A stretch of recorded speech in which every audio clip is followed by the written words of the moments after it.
Hello, welcome back to the Everwind Chronicles. I am Doug, your dungeon master, and we are a group of friends and storytellers telling you a story through Dungeons and Dragons. Um, so the party has been in the course of traveling through the Feywild. After defeating the necromancer Belladonna Rixa, they entered through the portal following the guides Cithras and Storm and trying to escort the girl Selena to the Azure Grove to hopefully be adopted. Along the way, they encountered a magical fey beehive after accidentally offending them by plucking some flowers, which they took great offense to.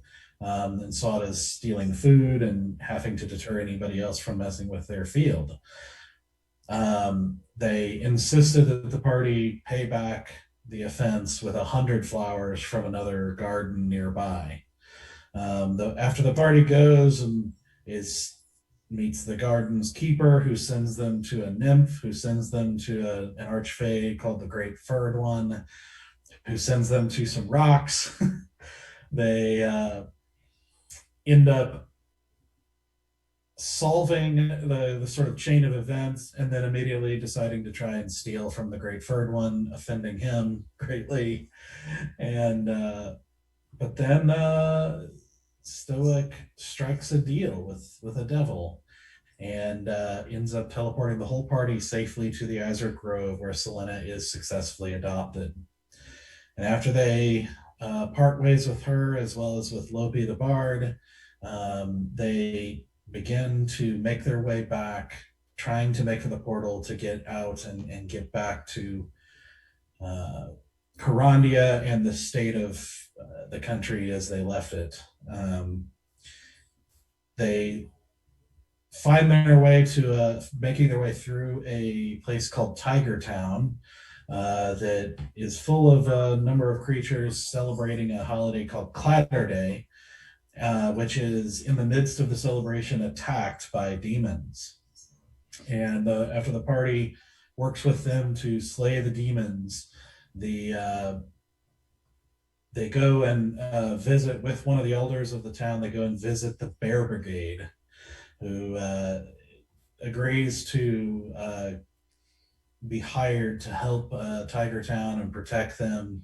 And one of them is persuaded to go with the party, a bear named Greenclaw, who decides to, in exchange for some armor and swords, he agrees to escort them to give them some extra protection to try to get them out of the Feywild safely.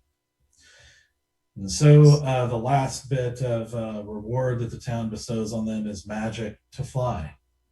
And so the party flies through the Feywild, looking down at the mystical, beautiful, painting-like landscape of the Feywild from very high up in the air.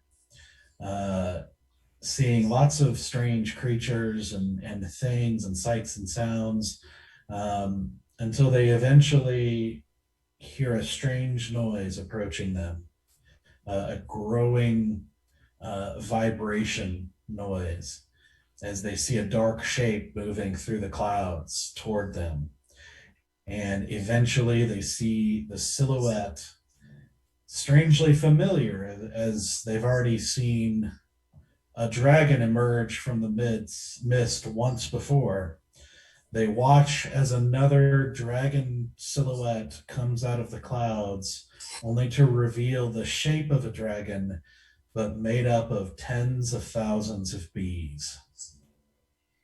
And they realize that the bees have found them, that they betrayed when they decided not to fulfill their end of the bargain with them. And so, as this massive swarm in dragon form emerges out of the clouds, that's where we're going to pick things back up. And I need you all to roll initiative. Oh. All right. First roll with the new dice. Oh, okay. Yes, a couple of us are playing with some gorgeous dice from Wayfarer Dice. Yes, you should check them out. We're not a sponsor, we're just a fan. Yeah. Massive You fan. can So see pretty. gorgeous dice here. It's good stuff. This is not going to be a good night for Asura. Not a good start. I rolled a nat 1. Ooh, fuck. That's bad. No assassinate for you. Which I'm really bummed about. Even though I Okay. still have an 8 to my... So, 15 or higher. No one. EPK! Okay. Oh my god! No. Okay, 10 or higher. 10. 13. 11. Did I roll the highest of the party? Oh, Wow. with a 13. Old P died too. Okay. Below 10? Rolled an 8. Okay. A second. Which one of you wants to go first? Oh, please let Chris go first. I'll Come go on. first. Asura's last! I leave it to the wizard. Let Asura have... I mean, that makes sense. She's been panicking about flying this whole time, so...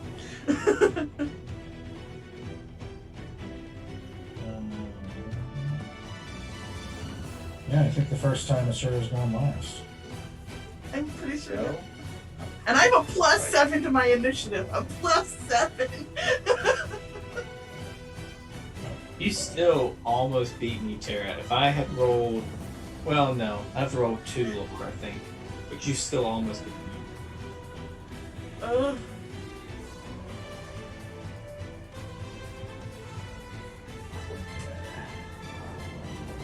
Green Claw.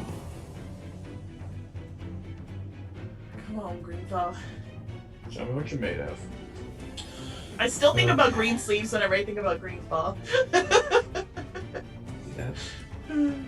I just want him to start fighting this. So let me show you what you guys are looking at here. Okay. Oh no! Oh no! I'm Oh, so no. scared. That's what we're working with. What we got? What we got? That's us. That's us. What about these? That's one of my bees. They're a really big swamp bees. Oh, I and believe I'm it. also really close. Why am I so close? Because we Oh, that's decided we were right. sneak up. Because we were Because sneak you up. went.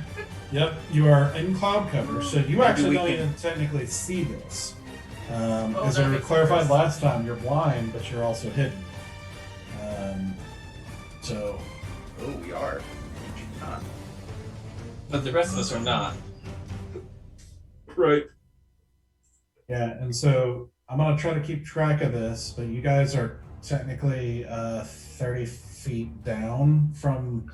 We're gonna use, for the sake of this, since you're flying and there's a 3D aspect to this.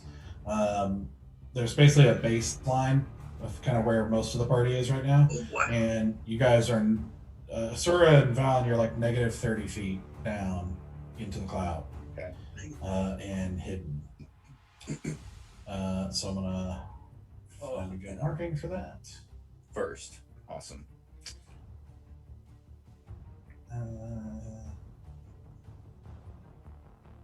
Maybe we can try to. Just gonna use these little green markers here for that. Maybe we can pawn them off on those birds or geese or whatever flying. Doing the flying bee. But where are the mighty ducks when you need them? Let's V formation this bitch. I'm totally in. The most ineffectual grouping when it comes to any action. We just go straight through them. No, if we make a V, we're like in that perfect cone shape for when they use their attack. Exactly. Exactly. Perfectly spread out. That is true. We're invincible as long as we're quacking. Yeah. Quack, quack. Oh no. And also, what's Nothing the really other to those movies. what's the other Goose movie where the girl builds the plane and flies the geese home or something? You know what I'm talking about? Oh Fly yeah. away home? What's it called? Is it Fly Away Home? I think it's called like Fly Away Home. Yeah, I know what It's you're pretty talking close. about. I think she also does this, right? Is she also like? I want to say yes because I feel like that's a theme around most bird Yeah. movies. Now, granted, like what's that movie with a very young what's his name? The producers and Lady Hawk. There's no that in Lady Hawk. Lady Hawk. There's a throwback. You're welcome. I didn't really care for the Mighty Ducks kid until like Fringe, and then I kind of developed like a man crush. Ah, Totally fair. Totally fair. Yeah. Joshua Jackson, right? I don't know. He's got to be like Matchbox 20's twin brother or something. I always thought those two. Yeah. Similar features, yeah. Yeah, I can see that. I got a disease, Sorry, oh no.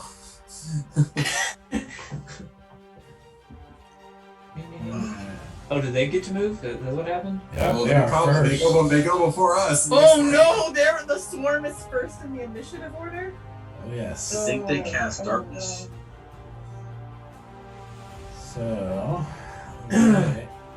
Oh, they did cast darkness. We have no imagery on the screen. You know? Well, You can't see the map? no, we do, but the stream isn't showing. There it goes. There we Okay. go. It's showing And- now. The bees cast darkness. No one sees anything. So the bees are first. They move up, and you hear the unified voice of tens of thousands of bees all shout, "Oathbreaker!" As you see the dragon, like this undulating dragon shape, rear its head back as if it's taking a breath, and then unleash what looks like breath but is made up of bees as they go out in this massive cone assault on all 6 of you here. Okay. Oh no. Valen and I are just like, I wonder what's up there. You just hear a lot of buzz.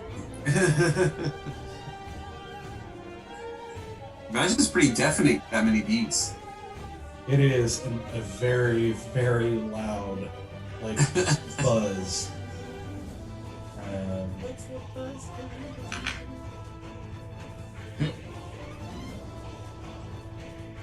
Danny, were you here with me at least on that one? I I need missed it. I was trying to figure out my character. Stoic, Bear, and Easy to make Constitution saving throws. And easy, you're the only one who gets my +3. Yeah. Yeah. Constitution. Okay. I like it. I like it. You're welcome. It helped you more than it helped me, probably. Gonna call us or What? wants to shout us out then? Let me help you. I'm just checking NPCs here. They all fail. That's Oh, very. no. Oh no. Come So on. bye, Storm. Bye, Storm. Yeah, seriously. Yeah, pretty much. With her like 4 hit points. Yeah. We're just gonna go ahead and remove Folly from the sheet. Pops out there. No. And it's gone. Her arrows could have done damage to at least one bee. Well, Our collective grief for Storm was so great we blacked out the screen again. One of them had to sting her to take her out, so she did in fact take out one bee. I was about to say, when they die whenever they attack. They collectively fainted. That's what's happening here. Who can outfaint the other? Okay. So, Bear, 12. fail. Easy. 18. Success. Stoic. 16. What was it? 16? 16 is a success. So, Yes. So, Bear, who failed, you take 43 points of poison damage. Shit! You're out. And the other two take 21. Cool. That's. Oh, Nope. these bees aren't messing around. Nope, they're not. All about some stupid flower. Listen, I am proudly wearing the flower in my hair right now. Well, they had an overreaction, okay? Your reaction was very normal. It's just they had an overreaction. That's all I'm saying. They cranked it up to 11. They did. But I was going to This is Spinal Tap. Out of the corner of your eye, you can see that Greenclaw definitely takes the hit, but he doesn't seem as affected by it. Probably immune to poison and bee damage. Why did I not say this earlier? I'm gonna use my Stone's Endurance, Doug. This is the time to use it. Yeah, you are. Okay. This is the time to use it. Gosh, where you at? Okay, 1d12. Come on, give me 12. I'll take a 10. 10 plus 3 is 13. I get 13 back. Okay, so that would be 8 damage total. Huh? What? So you would have taken 8 damage. No, because you failed. Yeah, I took so 43 damage. 35 damage. Or, I'm sorry. I can't do math. I 30. Don't worry, I got it. Yeah, okay. Remember when we were all young and we thought math wasn't going to be necessary in the real world? Ugh, how the turntables. I was never that kid. I mean, Well- I'm still, Listen, Math was the only thing that made sense in school. Thank you. English has I don't need rules that don't. I don't need to prove this is a triangle. Look at it. It's a triangle. Yeah, but If it's not one, then you've lied to me my whole life, and it doesn't matter what I prove. The real issue here is the fact that you have falsely taught me in education, and that is really the actual issue here, and that's what needs to be proved, not whether or not this is a triangle. No one said it wasn't a triangle. What kind of triangle is the question? Who cares? It's a triangle. Fair enough.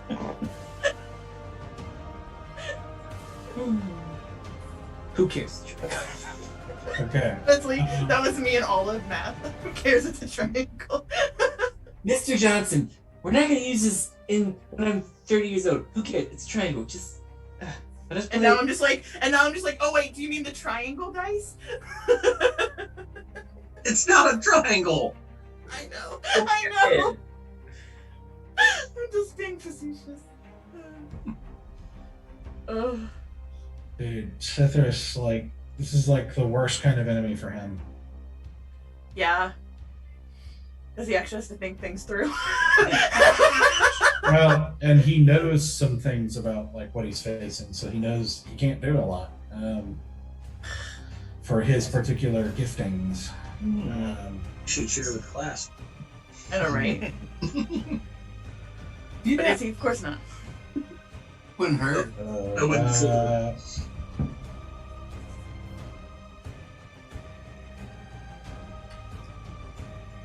yeah, he's just gonna launch to some of that more of that kind of silvery energy that he throws at it then.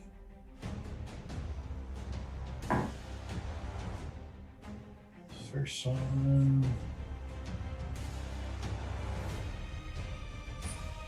is a hit. No, I'm sorry, it's a miss. The second one's a hit. Citrus. Now I just want to call him Citrus all the time. No. Ugh. 10 I don't damage. Citrus. Oh no. No. Naughty Zoot. Bad Zoot. And zoot.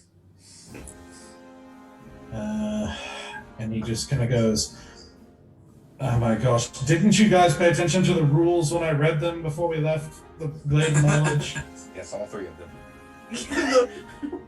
Yes, when you definitely mumbled a couple of them and said these are pointless, and then you threw the scroll. actually can't get that far. So, gonna fly to the side over here. Next up is Valen. Okay. Uppercut those bees. Yeah. I mean, there's a part of me that wants to just like Superman punch right through them, but that's probably unrealistic. That would be so cool, though. Just Wouldn't it? So I will move. What's my is the flight speed? Is it the same as our run or walk speed, run speed, whatever? Or are we?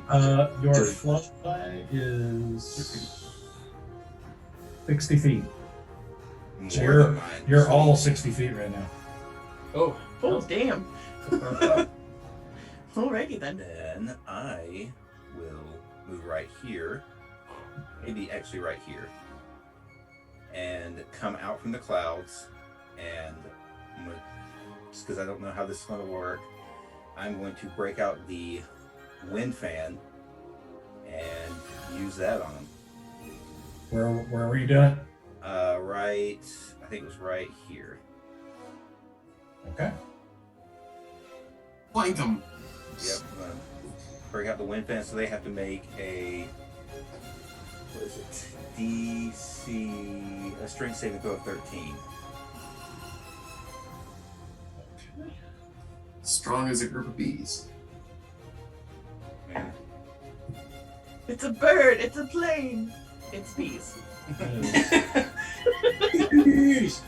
That is a natural one. All right, the fan works. So I'm gonna do it. It's a 10 feet wide blast, going straight across from me.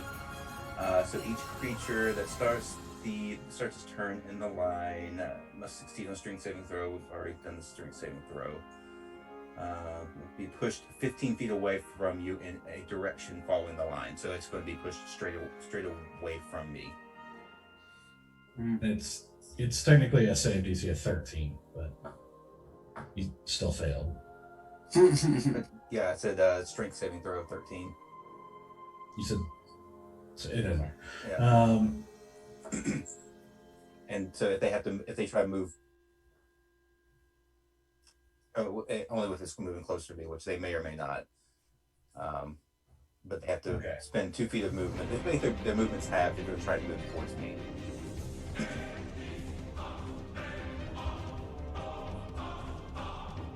Okay.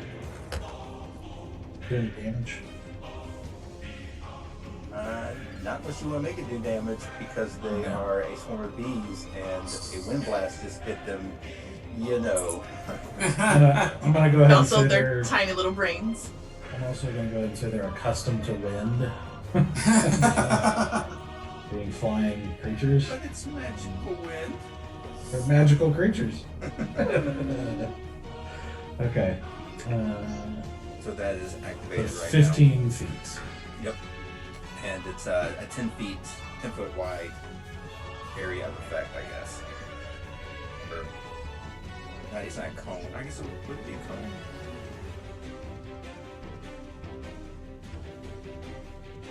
And it's 60 feet long and 10 feet wide. Yeah. The beam. Wind beam. Do anything for my bonus action. Stunning strike. Unfortunately, I can't do much of anything. Yeah.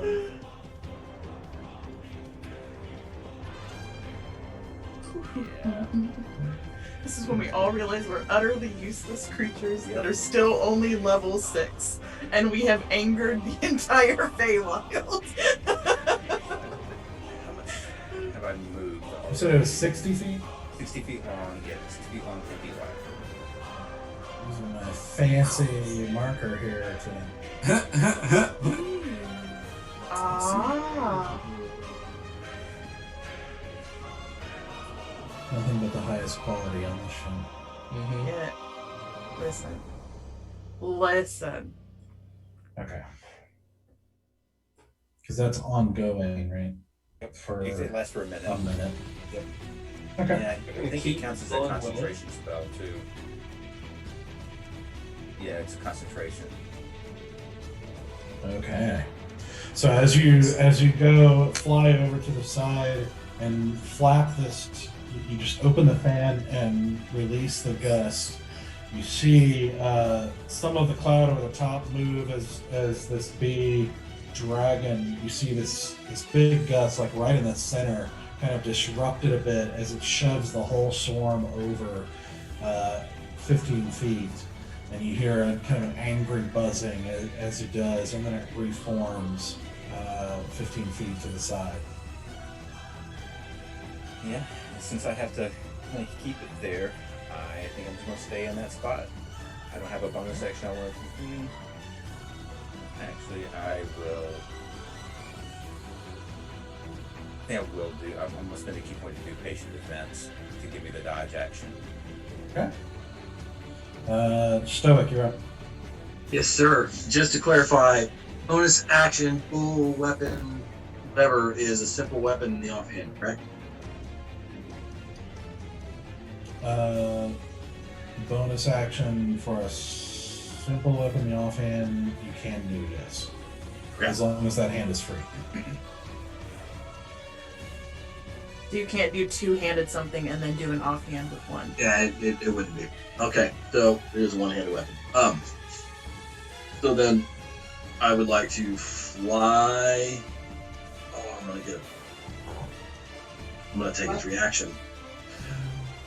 I would like to move close enough within melee range of the hive Okay. form, and I would like bonus action swing my mace at it. Okay. That is my I'm bonus so action, not my attack. I'm so excited to see what Stoic does. Just like, Oh, okay. So I take a swing, and that's a 14. 14 does not hit. Okay, I then go crap, and I continue the rest of my movement to get 50 feet away to it to the right. Trying to kind of circle. To the right? Correct. So opposite down. So yeah, kind of at an angle. I just want to be opposite down. Alright. And then is there no reaction? Yeah, there'll be opportunity to attack, yeah. oh no! No, I want to get its round reaction of this round. So, ow. What do you got? Fast and loose with a class we don't know yet. Yeah. Mm-hmm. Hey, he can still take it. Yeah, you can. So it as you do, it does a 23 to hit. Yeah, it's gonna hit. Hey. As it launches its head down and takes a bite at you. And so that's it.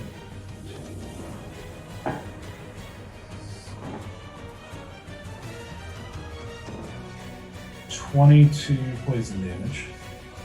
22 poison on it. Ooh, good. Okay. So that's what I was trying to find out. You did. Oh, Do I know how far away you are? I faintly remember us having a conversation. I know how far away we are from the portal. From the portal to the Feywild? Out of the Feywild. You don't really have any idea. Okay. So first of all, you never really even knew how long it took to get there because you No. skipped a whole bunch. You're flying And the Feywild by nature, as you discovered on the way here, kind of changes and is not cooperative to that sort of thinking. So it's you have no clue.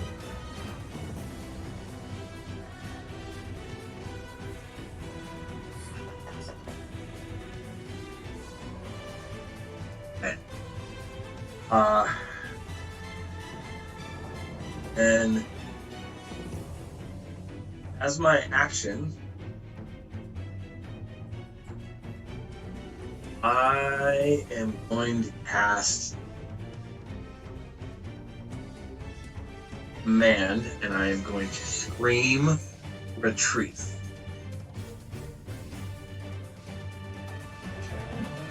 What did you cast? Command. Oh, demand. No, command. Alright. But he did make a demand. No, you demand. No, you demand. Wisdom saving throw of 14. That's something. That's not that bad.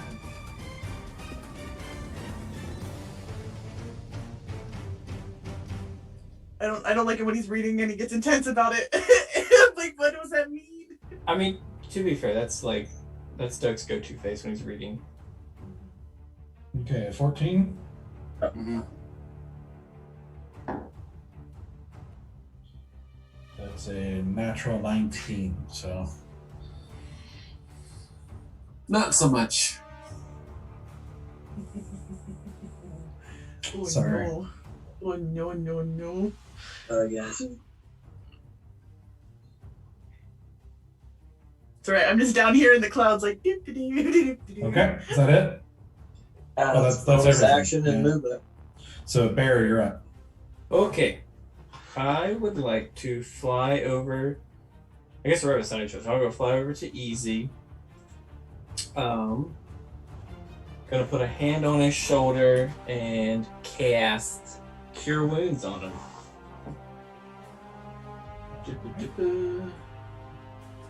So then Easy. Oh, Oh no.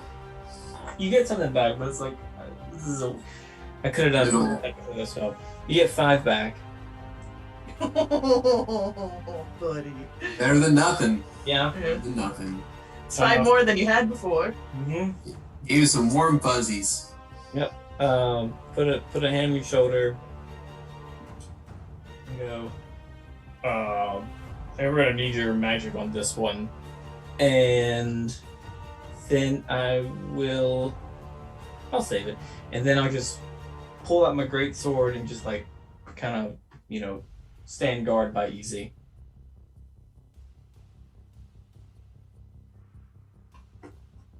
Okay. Like get in front of him. Yes, I'll get like 5 feet in front of him. Okay, so about there. Yeah. Okay. Screen Claw's turn.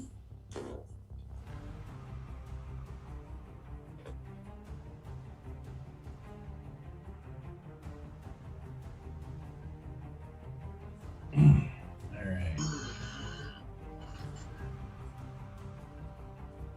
So Greenclaw, you hear him after he takes that attack, as you guys are doing your thing, you hear him just let out this roar that kind of pierces through the constant buzz, and you hear him shout, "I will root crush you all, and then I'll take your honey."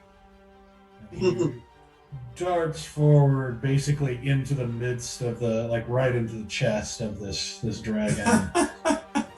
Green Claw. Green Claw. Fucking. I love him. I love him. Yeah, taking the 2 swords that you gave him and just makes 2 attacks with them.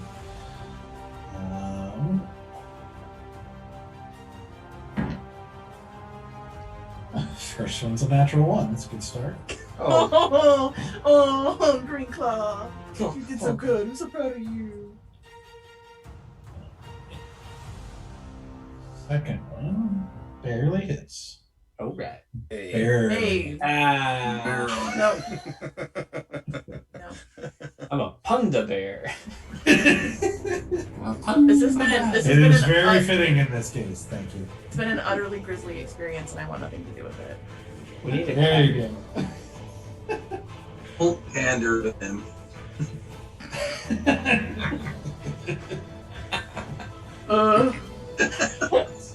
He does 13 damage on his first hit. Or no, the one hit. He It's missed. a one-hit wonder. There you go.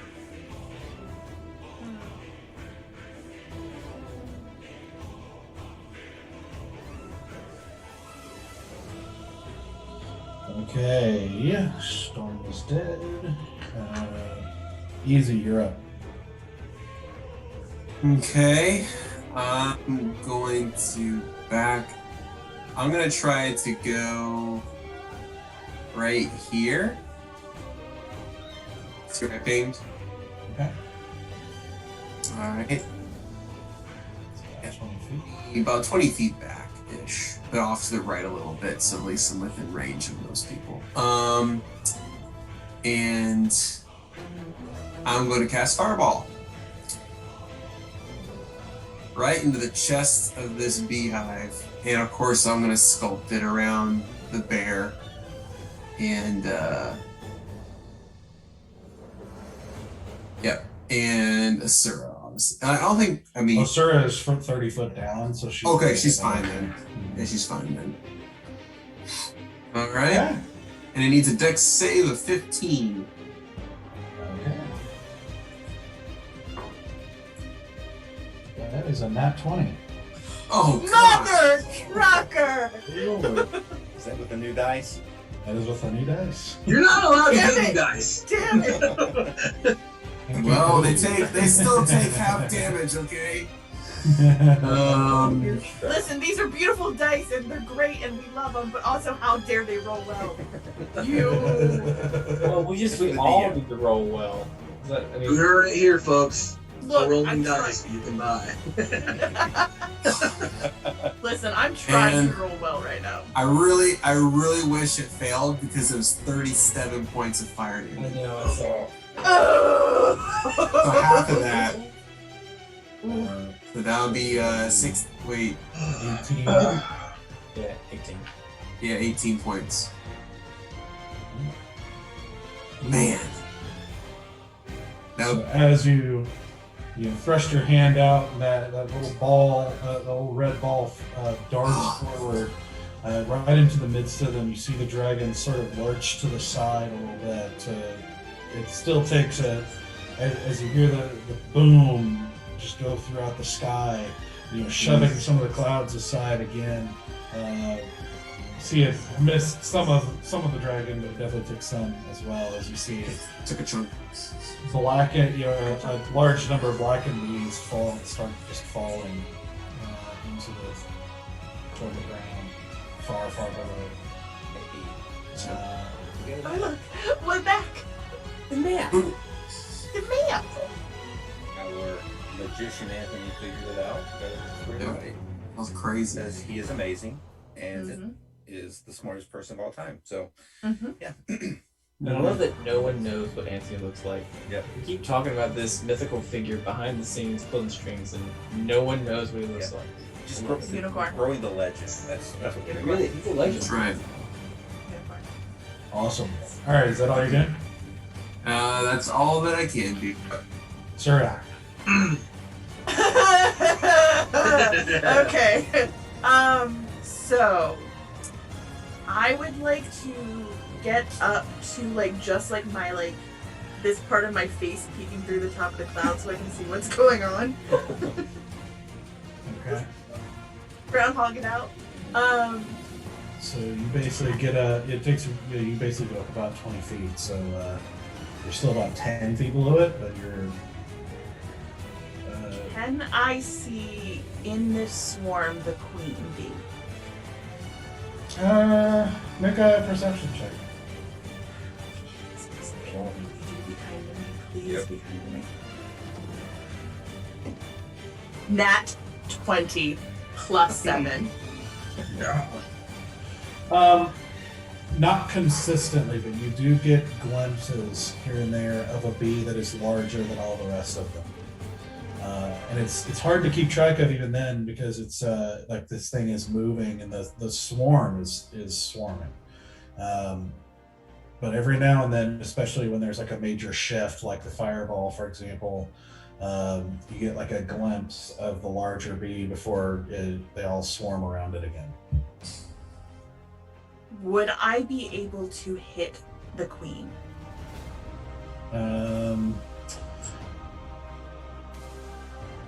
You can try. I would like to take out my new bow that I have. And I would like to shoot at the queen.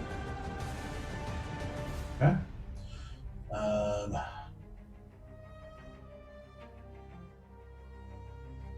Let's see. Where's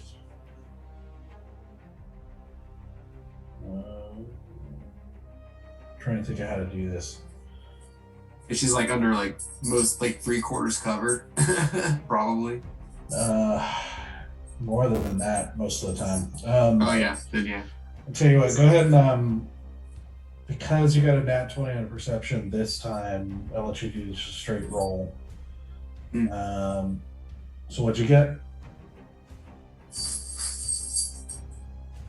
11. Oh no.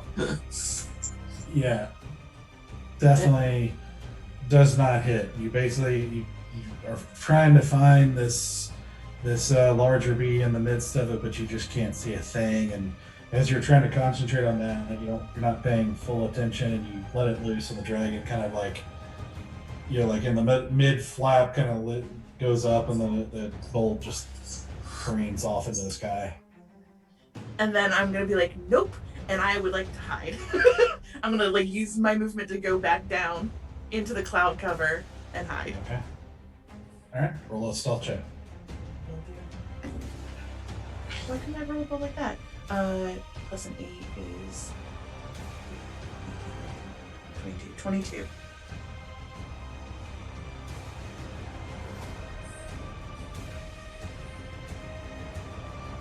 Okay.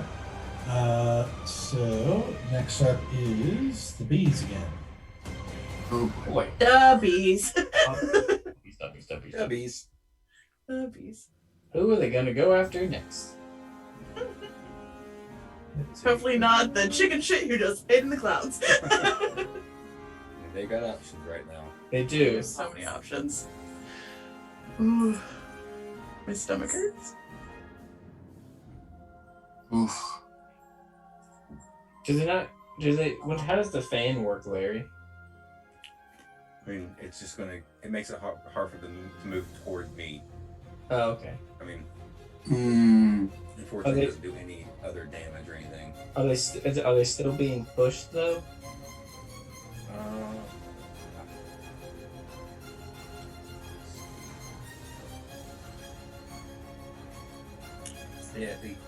Yeah, I think they starts to. So I think because they're still in the line, they have to make another strength saving throw, or be pushed 15 more feet away from me. 13 on the save. That's towards me. They rolled a 15 Okay. plus whatever. So Yeah. So they're fine.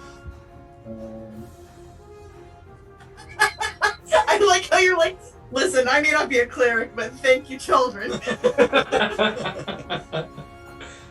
How do you know who I'm praying to? I have no idea. Sarah's still like, he's my beautiful, handsome cleric boy with his sexy healing hands. okay, so Oh! He's not have sexy healing hands. it's half movement now. You said? Only toward me. If they're trying to move Okay. toward me, that's half movement. It's 2 feet for every 1 foot they move in my direction.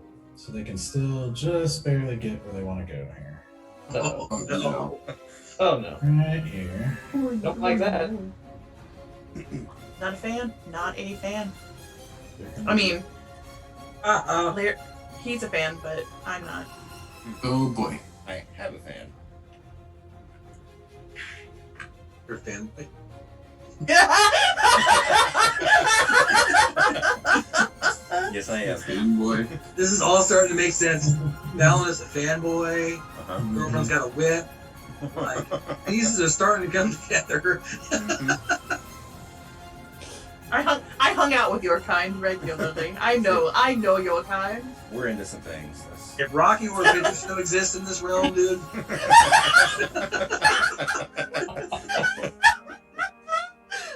Oh man. Okay. Oh, I'm really nervous. I know. Yep. He's already been measuring. I want Easy and Bear to make Constitution saving throws. Oh, shit. No, I'm sorry. This would be Strength saving throw, actually. Oh no. These are like two things that I'm good at too. That's what's annoying. The strengths. That's not good. Okay. Strength. I'm dead, guys. I'm dead. Yeah, I'm worried.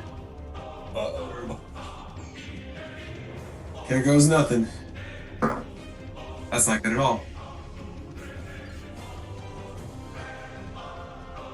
I rolled a 9. Rolled a 2. Oh no! Yeah. Okay. I'm about to fall from the sky. Am and die. I within your aura protection? Nah, you're without a 10 feet. You ran away. Well, I thought I was gonna be further away from the damage.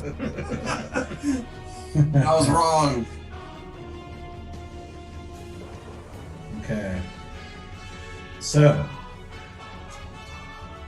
the dragon bees, the bee dragon rears its head back again, as if taking a breath, and launches forward.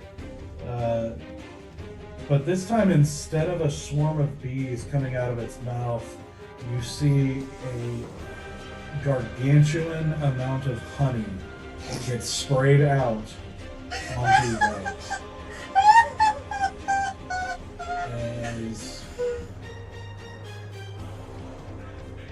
As you take...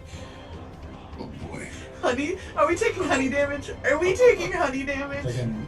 It's a pretty sweet attack. This heat attack. There you go. As you take 20 points of bludgeoning damage. Oh god! Oh boy. That is a sticky situation. Is decent. Throw up is honey. As you are now... Listen, I'm not gonna yuck your yum, but no.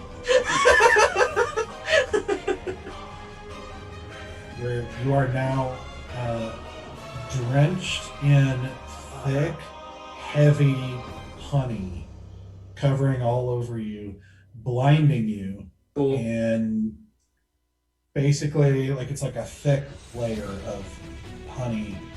It's also not allowing you to breathe at the moment. Cool.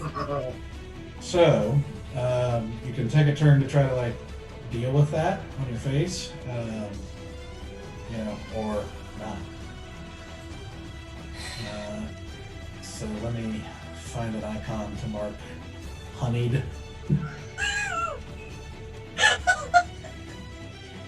This is bad. Mm-hmm.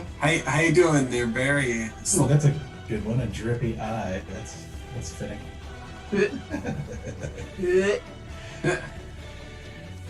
Not too good, Easy. Not Okay, too- good. All right. Just want to double check. Both are still up, right? Still up. We're still up. But I've been dragon breath at full damage and now honey at full damage. Okay? I imagine. And again, two things I'm good at. Stupid dice. I'm right. Doke's right there with you. Feel better, man. He's hurting. Okay. Citrus is just going to cast a couple more bolts. One is a nat 20, There you go. and the other is just a hit. Yeah. Hey, get it, sisters, get it.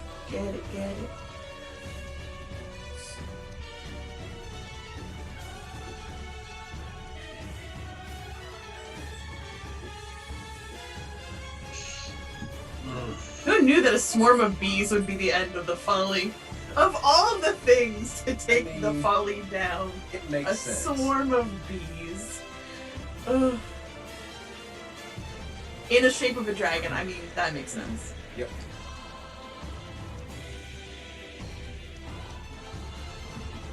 Wow, he just did 43 damage. Ooh! Come on, Citrus. That There you natural go. 20 there. Get that orange blossom, honey. Mm-hmm. Whew.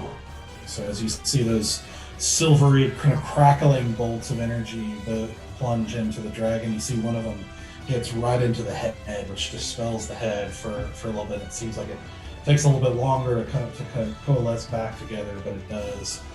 And you see more of the bees kind of like falling down. And every time you hit this thing, like there's like just a bunch of dead bees, like they just kind of shed from it and fall down.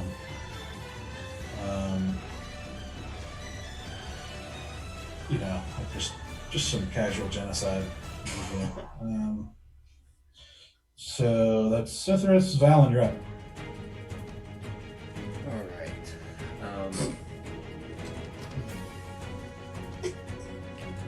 Is it? It doesn't really say. Is it a free action to just drop the fan, like stop doing the gust?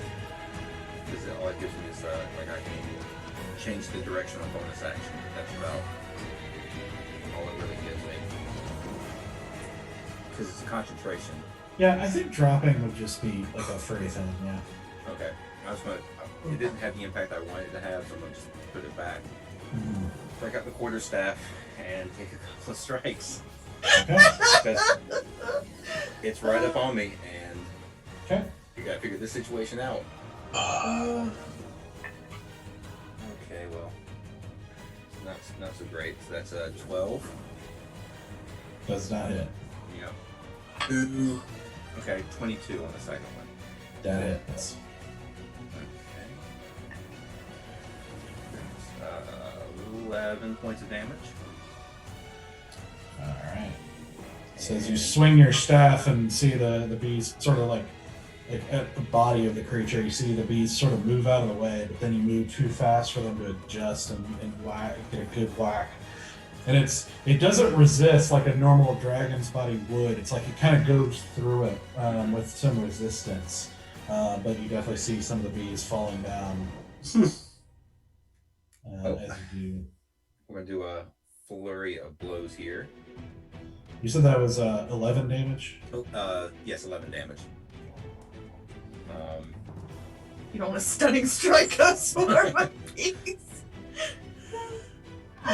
No, if I thought about it, I would have called it. But I just really want to see if it's possible. You said flurry blows? yep, I'm gonna do flurry. I'm gonna kick him a couple of times. Okay. Nay, kick him, sir. When he's doing the first one, That is. and the 12. So 4 rolls: a 5 and a 15, a 15 and a 5, in that order. That's great averages, though, man. An average of 10. Yeah, Good. So Yeah, it's average, actually. yeah. This is a good crit's a great average. I'm rolling one for my damage. Though I rolled a 6 on my damage, so that's 10 points of damage on the. On That's one of those good. kicks. Yeah, worth your while. Okay.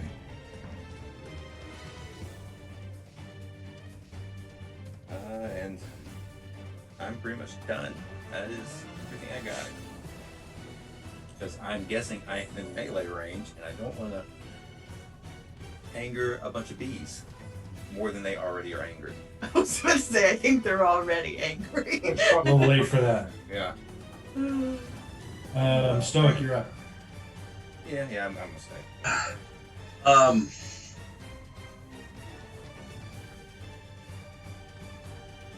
Running Come on, doesn't big boy. seem like running doesn't seem like a possibility anymore. Bennett now. So Stoic is going to slowly get serious and have dark expression over his face. He's going to reach down with both hands and he is going to scream Eldritch Blast and have a beam come out of each hand directed at the bees. Well, that's new. Range of 120, so 120, that's yeah. not an issue. Yeah. Okay. That is a 19 to hit. That hits. Okay, and it is 2 beams, so that is 2d10. I am the Bennett. Unlimited power. Power. Um,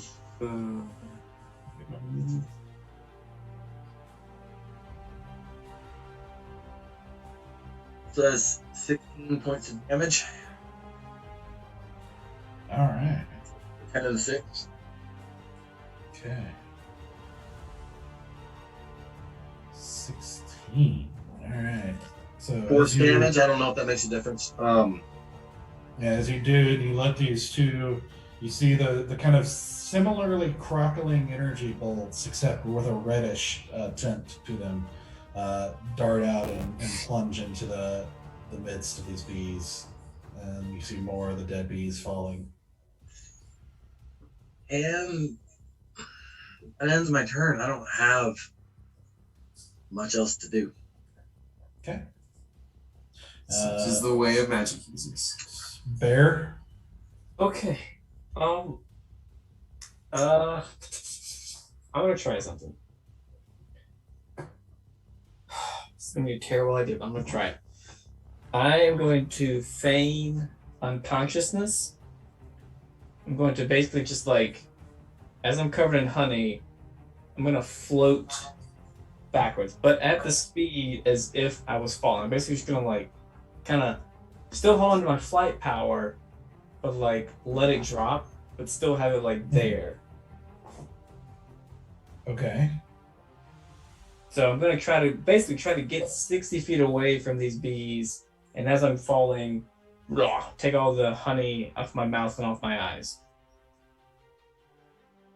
Okay.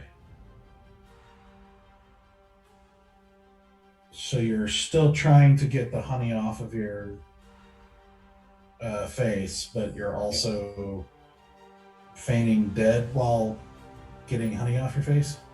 Is that too many things? I'm dead!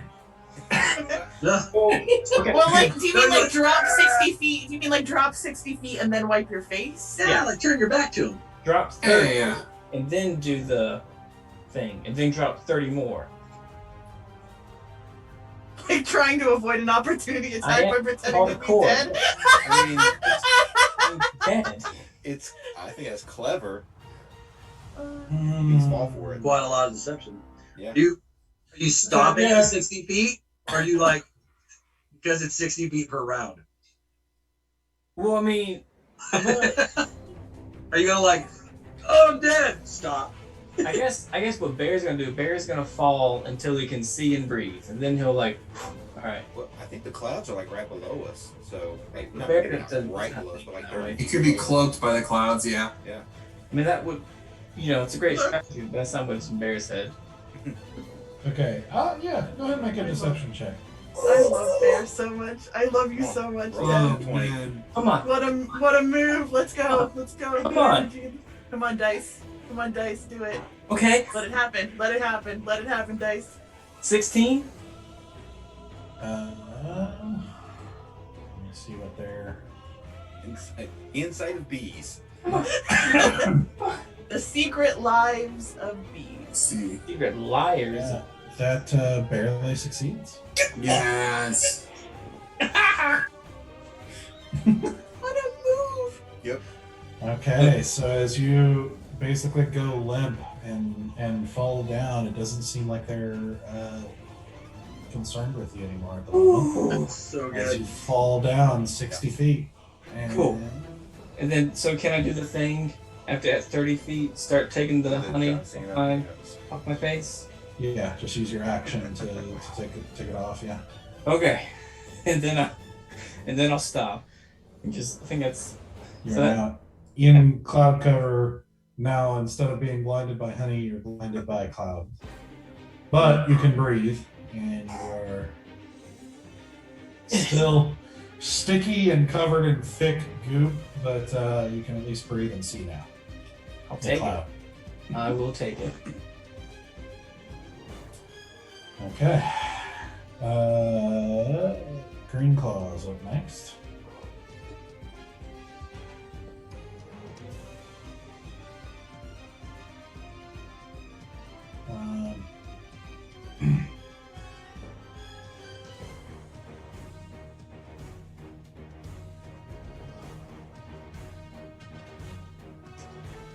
Green Claw.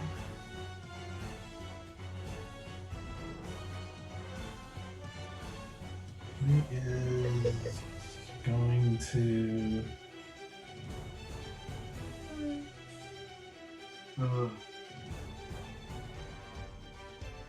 So you see him take like his arm and basically just do kind of a swiping motion over his, over the top of his face. As he opens his eyes, and then he looks at the bees and everything and just goes.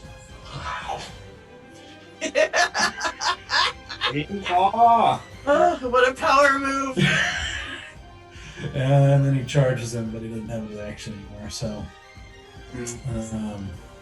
I was just ready for the I time. guess he could take an offhand as a bonus action here. Oh, did he get blinded in thing? Yeah, he did. Oh, okay. So that's his action. But he'll do an offhand attack that fails. So, he. Green Claw, perhaps we shouldn't have fired you. All right, easy. All right. I take it that drinking a potion takes an action, right? I'm sure that's an action. A bonus action to drink a potion. It's an action to administer a potion. Can you get the potion past your layer of honey mucus? Yeah, of course. I know where my mouth is. It's covered in honey. But yes, you can't really breathe or see at the moment. But you can. I'd let you take a potion. Spoonful of honey makes the medicine go down. That's right. I was say the honey probably doesn't hurt too bad to drink with the potion alongside it. Yeah, I'm going to uncork the elixir of health, and cures me of blindness and poison. So both Okay. will be removed. And so would I be able to breathe after I drink it? No. I mean, you're gonna have to use an action to deal with everything. I at least can see after I drink the potion. Yeah, basically, it's like I'm letting you shove a bottle in there, but then there's the goop is just gonna come back down as soon as you take the bottle away. You're gonna have to wipe and deal. I mean, how long can a character hold their breath? It's a decent amount. Constitution. As long as nothing's happening to augment that. Yeah, it's a decent amount. It's like Constitution, like 1 minute plus your Constitution score. I want to say. Okay. I think. Then I feel pretty good. Then I'm Constitution. I'll drink the potion, so at least I'm not blinded or poisoned anymore. Mhm. I'm gonna move right side of Cythrus here. About my full, can I do 30 feet of movement, or is it 60 an hour flying? Is it just 30? No, you can. You're flying. You can still move your full amount. Okay. So I'll go my full amount to the right of Cythrus then. I think it's like right there. 60 feet would be. Oh, is it 60 feet? 60 Yeah. feet. Yeah, I'll do Yeah, 60 you're feet. flying. then. Flying fast. Flying's fast, All right, cool. I'm flying. and you're using your action to deal with the honey. No, I'm gonna cast Fireball now I can see.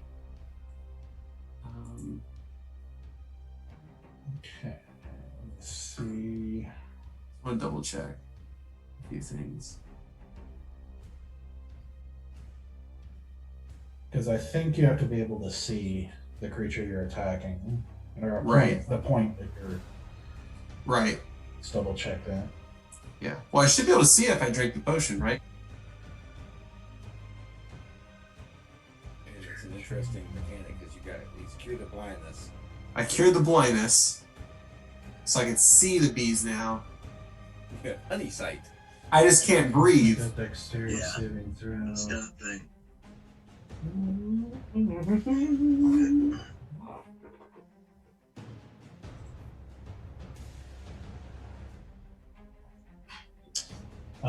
And well, let me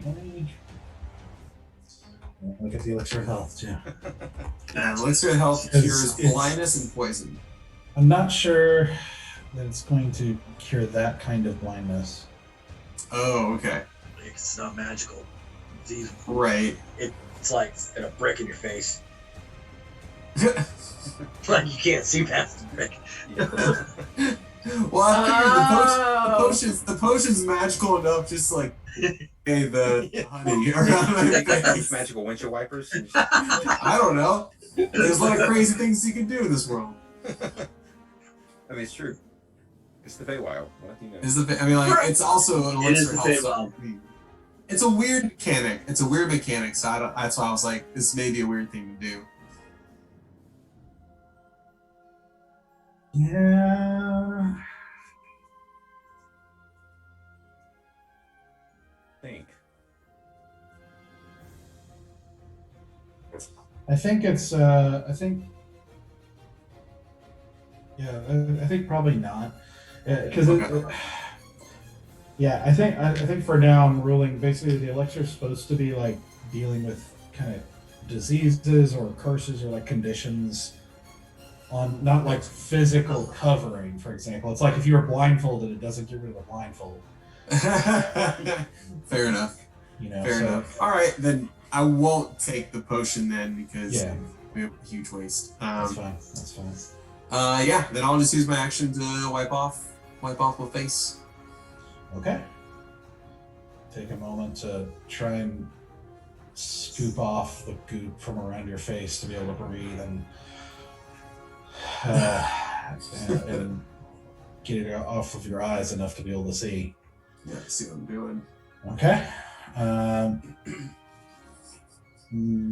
So that is. You still have a bonus action if you're not taking it. Well, I don't think there's any much I can do besides say something. Yeah, that's all that I can do right now. Yeah. That's all I got. Okay.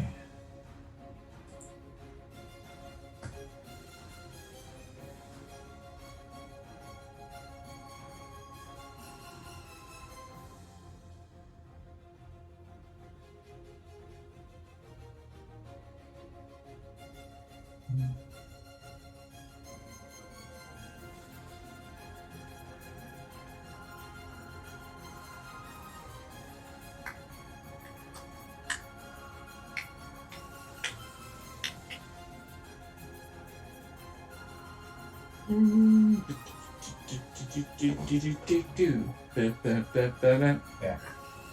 All right. It sounded like the Nickelodeon thing for a second. I think it was Nickelodeon. Sure, you're up. Okay. With my passive perception being 17, would that be high enough to spot the queen again in the swarm? You're coming back up above the cloud cover. I'm doing that same thing. I'm just like little gopher, just the tip of my nose over. No. Okay, I'm gonna try to spot the queen again. Okay. So technically these are supposed to be. If you're trying to do stuff like that, it's going to be like an action to do your ability checks. Okay. I'm just like, I realize like I'm fundamentally useless in this fight. I have no area of effects. I can't do anything. I'm trying to take out the leader of this situation because that's where my brain would go. It's you take out the one in charge. Yeah, So, I mean, you get the impression that you might be able to spot it, but it's going to be hard because it's constantly shifting. It's not in one spot. That's kind of what your natural 20 told you is like, it's going to be hard. It's not like one place that's going to be reliably visible to then come back and make an attack. Does that make sense? Yeah. Would I have an inkling of like how to get to her without getting myself like eviscerated in the process? Like, can I see a way to get to her directly? You can try to plunge in the midst of the swarm.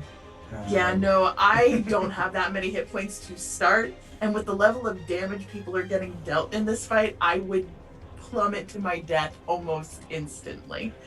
Take a shot. Yeah, okay, Not fine. like, I'll just... not like an attempt, but like shoot your crossbow. Yeah. I will literally shoot my shot. I'm just gonna use the short bow and just aim into the swarm again. Okay. Well, that was better. 21 to hit.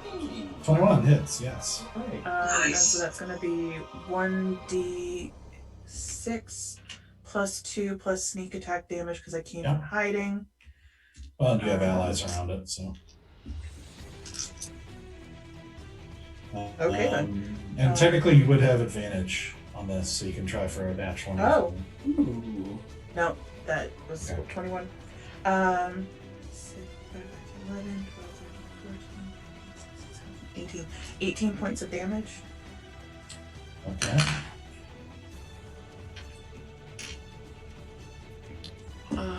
And then whoop, just gonna hide again. So as you start to lower your head back down, you see like as you shoot the arrow into the chest of this kind of dragon, you see like a wave kind of go throughout the whole body of the dragon, and you hear kind of a shift in the sound of the buzzing. And you're not sure what's happening, but you see it sort of lose formation for like into like this sort of swarming clump for a moment before you see it almost instantaneously start to swarm into 3 smaller clumps. Oh no! What did I do? As you see now, Oh no! Oh, jeez. you see 3 still oversized, but now in the shape of rams, running in the air. You see these 3 shapes now. What shapes are they? Rams. Oh, rams. Fuck you! I got horns too, and I'm gonna hide. He ran you. Ram you. That is my stealth, which is plus 8. 22. Okay. Hey. Continue. Are they Dodge Rams?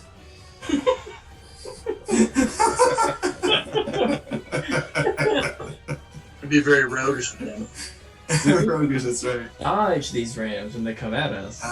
You have to dodge them. Yes. Y'all got himmies. Okay.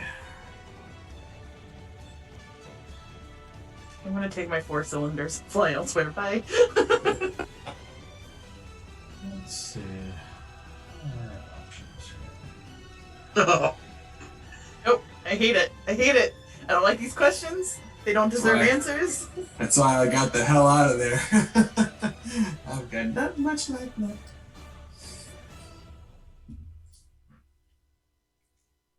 Okay.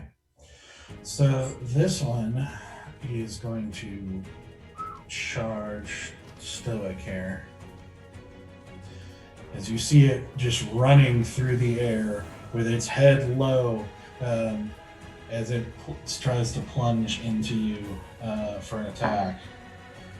It is going to be Listen, I hate this, but I love these game mechanics. I hate that we're the brunt of the ire of these game mechanics. That's a 13 to hit. Oh, Yeah. Okay. All right. Then it makes the second attack. Wait. I think I have a thing. Stove's gonna think. New class students. I'm gonna use my reaction because it missed. And I'm gonna activate my Dorian Mace, and I'm gonna make it have disadvantage on the next attack. Okay. Ooh. Okay, so with disadvantage, that is 19 to hit. Shit! Jesus Christ! The hell? That hits. We need So- to stop letting you get the good juju dice. What was the first roll? Well, no, that was the first roll. The second roll was a natural, or was a 27. So, Whew. no, Okay. sorry, 26. Well, okay. Cool. Yeah. So you just got hit hard as opposed to like eviscerated. Yeah, pretty much. So that is going to do.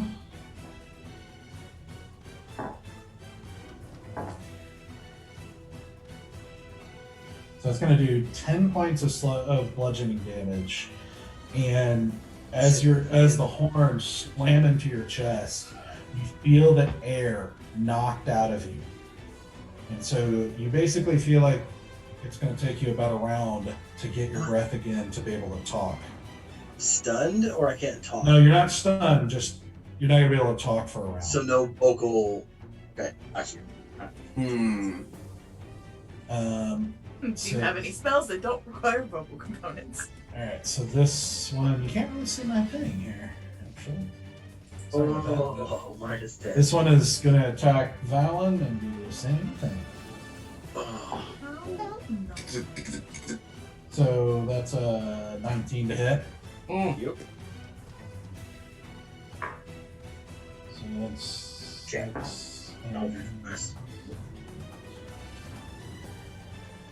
13 bludgeoning damage. So make a second attack.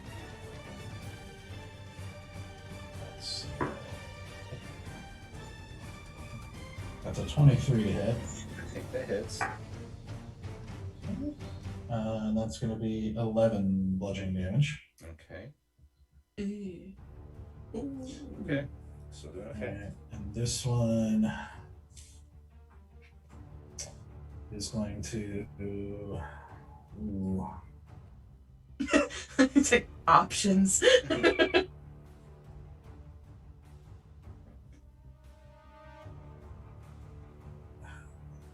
think they would do that. Okay.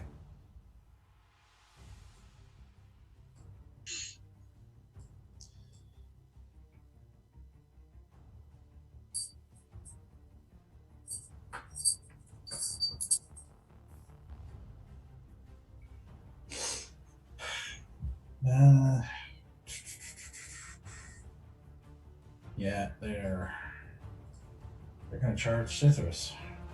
Oh no! Not the bear? Citrus! Not the bear. Oh, dang. So the first one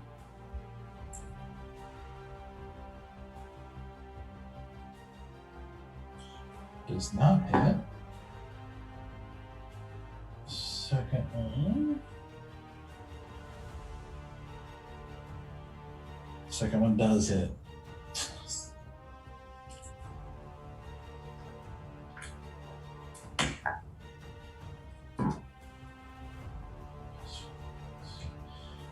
$13 damage.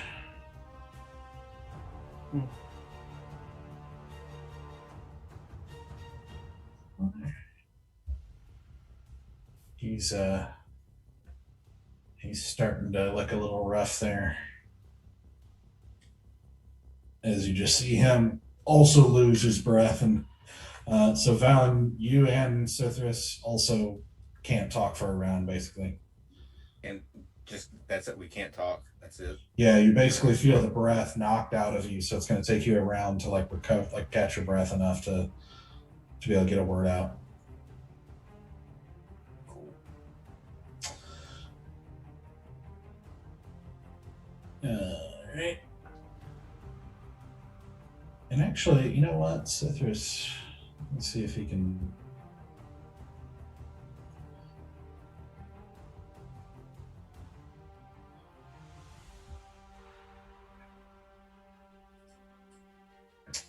Yeah, he's going to.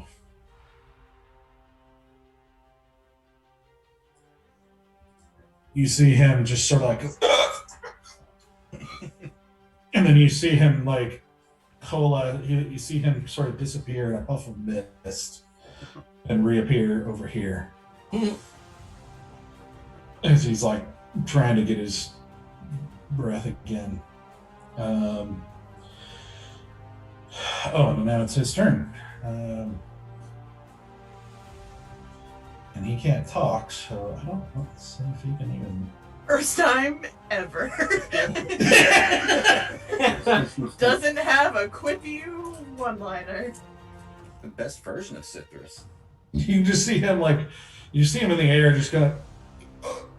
Take your time. Take your time. Take your time. No rush. No rush. He literally he can't do anything like without talking. Like a kind of like Grape Lady. Grape Lady Falls. No feeling. Oh. You're knocked out of her breath. Yeah. Like this, sometimes that happens. You get the air knocked out of you. Yeah, he literally he can't. Yeah, he can't really do anything.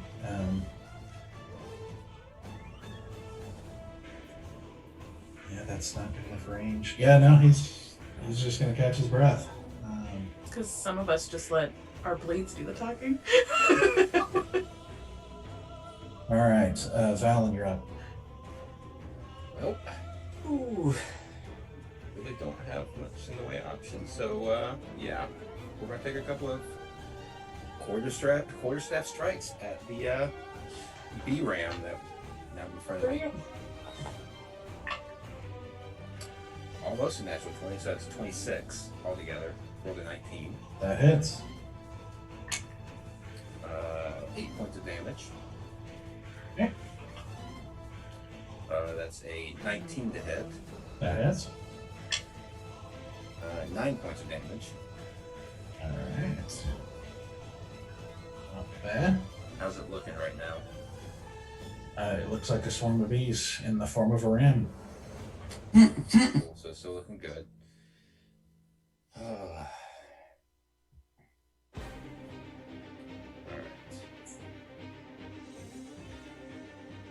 One flurry. Try this. Okay. Natural 20. Hey. Yay! Right. Yay! 14 points of damage on that one. It's better. It's better. That last one didn't hit. That last one was a 12. Okay, yeah, that does not. And I think I'm going to take an opportunity attack. How far down below me are the clouds? The clouds are about 10 foot down. 10 feet. Okay.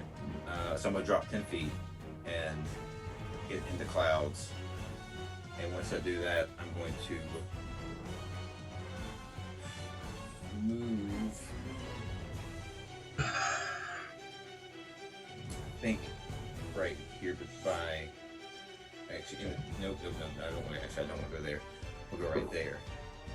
So taking the opportunity attack. I'm going to take the opportunity attack. Okay, that is a 24 to hit. Yep. You're rolling way too well tonight. That's 9 bludgeoning damage. Okay. And you're moving where? In the clouds, but over here. Okay.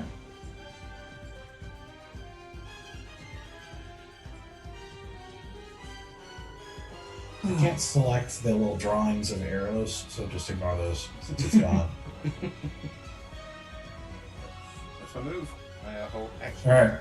Turn, whatever. So, Crap.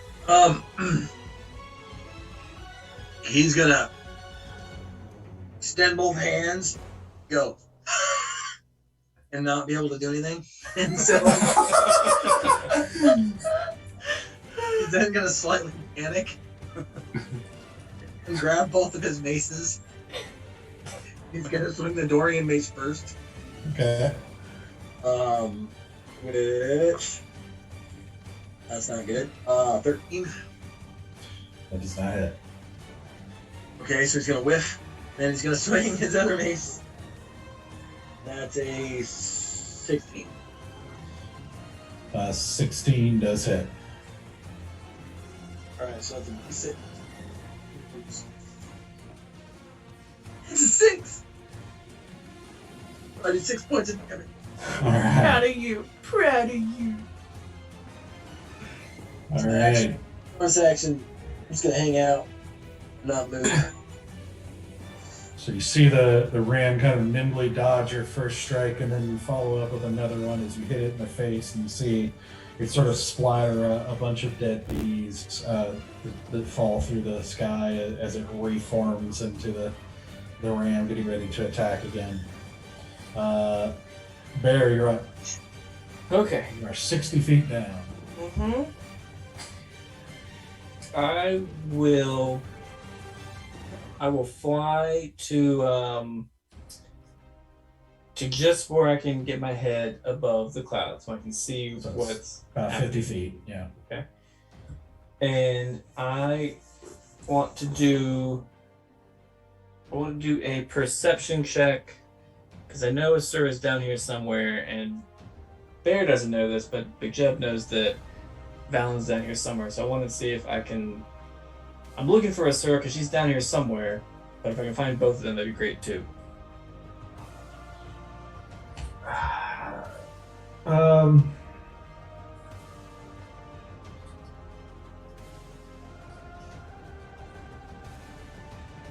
Okay, a roll a perception check. Okay. I did roll a 22 stealth. I'm just gonna put that out there.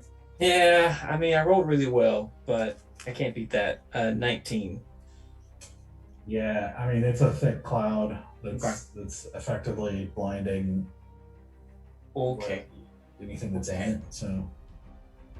Okay. I got 10 feet of movement left. And Green Claw is the only creature that's within 10 feet of me, is that right? Yeah, at the moment. Alright, oh, actually, let me see what my spell range is. Okay. Who? Come on. Dang it! If I could see you were right there, I could get you, Larry, but I don't know where you are. I mean, the bees are close enough. I don't want to heal the bees, Doug. I've also not taken a single point of damage yet, Fair. so I'm okay Fair. for the moment. For the moment. He also for the can moment. one-shot you, possibly. Yeah, that's why I'm being very roguish and not getting myself in any attack space. So, dang. I really wish I could, I know the answer is no. I'm gonna ask anyway. There's no way I can, use my spell aid since I can do 3 creatures. I can't just, get me twice. No. Yeah, that's what I figured. Shoot, I don't think I can do any. Oh, wait, no. Okay. I actually can do. Yes. Yes. Okay, this is the plan. I will cast. Alright. Pop my head up like a turtle. See, there are 3 rams. And I'm I fucking hate the Feywild. And as I'm saying this, I prick my finger on the sable. And then whisper alright, fuck you, and fuck you. And I'm going to cast Bane on all 3 of them. Yeah! I love that he's just like, fuck you in particular. You'll be able to get these two. Okay. It's 30 feet, so you won't be able to reach the other one. Can I rearrange my body to where I can get everybody? Is that possible? Well, you've only got 10 foot of movement left. Yeah. And it's not gonna work anyway. I don't Yeah, think. like you'd be able to get there, so it still wouldn't be close enough to hit the other bees. Okay. In fact, you would. Yeah, they're a little bit spread out now, so Alright. you So can get these two. I'll say, fuck you, get you later. Get you later. No, you're cool. None of them are cool. Well, you're cool. But I can't be like, fuck you, you're cool.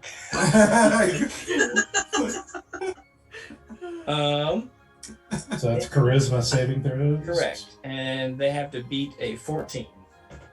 Okay. See how charismatic these bees are. I know, right?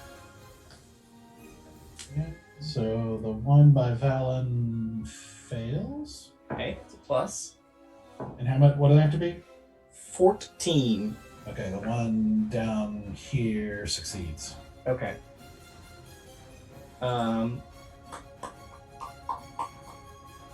And then I'm just gonna kind of duck back down to where I'm mostly covered, but I can still see what's happening. Okay. Which is, yeah. I mean, I know they can still see me, but I want to see Okay. what's happening. Okay. Greed close up.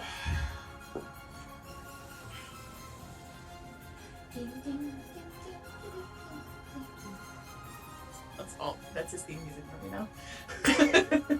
That's all I can think of. That song is in my head all the time. Surprisingly, me too. That and like one of like Paganini's like caprices will like be in my head at some point. Don't know why. I've never played the violin, but You played the cello. usually one of what? You played the cello though, didn't you? Well, I learned to play the cello for a show I was in many moons ago. I am not a cellist. Okay, so the Green Claw is going to growl, "Don't run from me!" And he's going to barrel after this ram down here. Do a and barrel. Barrel. a barrel roll. His king would be proud. He approves. Okay, first, both of them hit. Yes. Get it, Green Claw. Okay, so who does?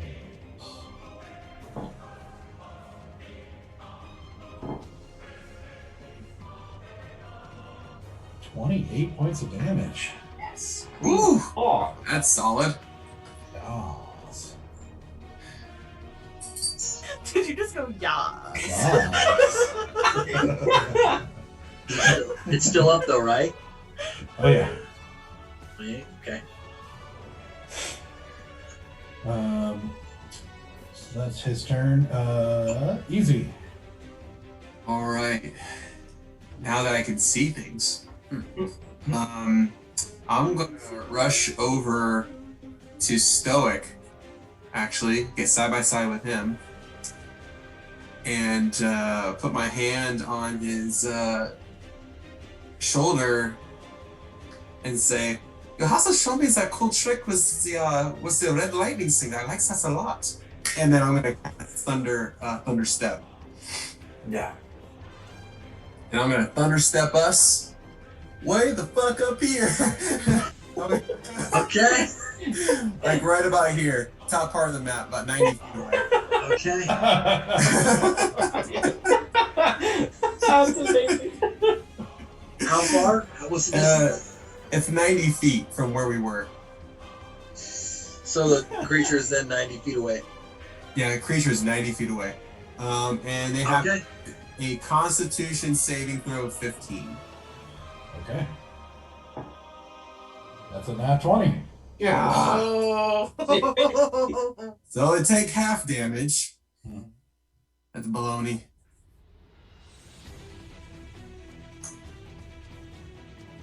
Alright, they take half of 13, which is not a good roll at all. But I'll be 6 damage. 6 thunder damage. Thunder.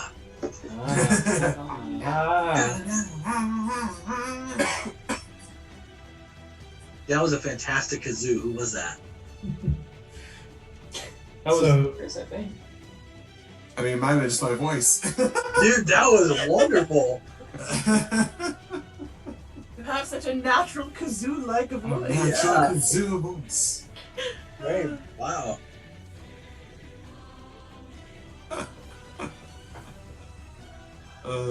I like to think that's what Stoic heard as we were flying through the air. So you hear. So as you do, He did hear you thunder.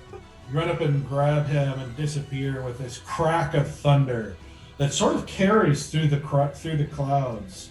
Unlike when you've done it before, which is just kind of a boom, this actually crackles through the clouds, and you hear that sort of rolling thunder effect.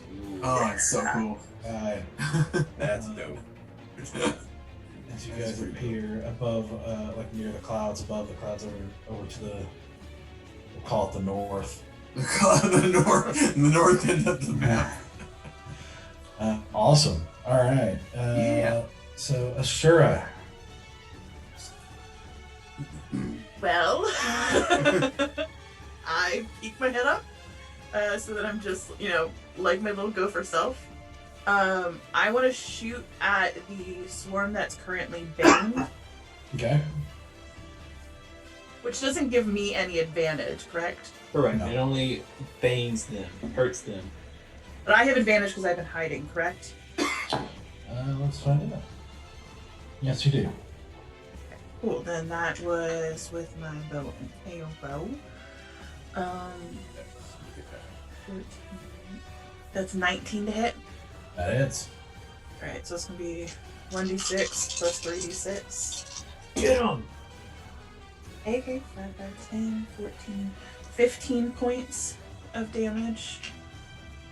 And then, because you said that's 20 feet to get me just like kind of peeking. 10.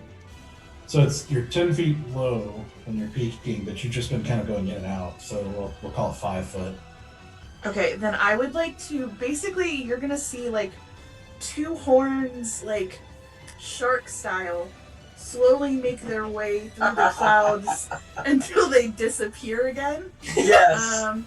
And I would like to get about like 15 feet underneath the swarm that I hit and hide. Okay.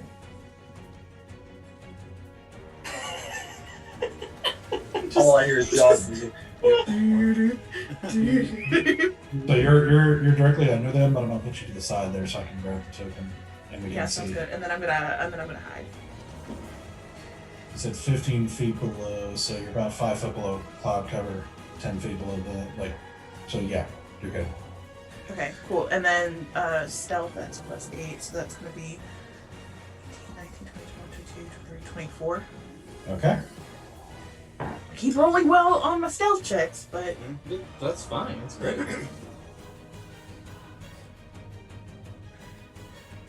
Okay, so now we're back to them. Okay. I guess I get unleashed now. I know, right?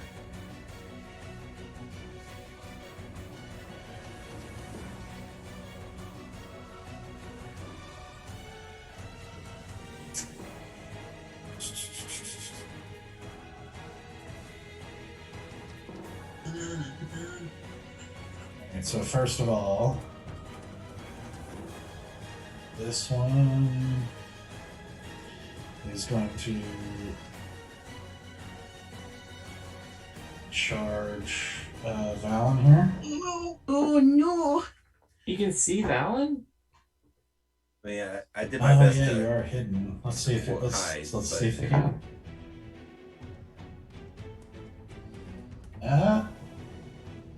Well, so they could still try to attack you, just be at disadvantage. I'll take that.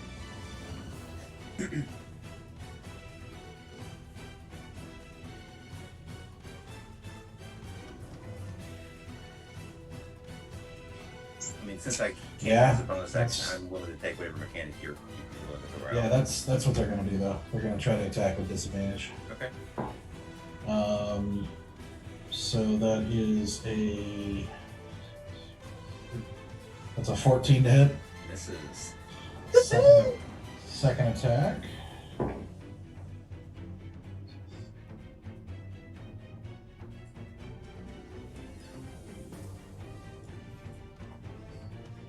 So 18 on the second one. Yeah, that hits.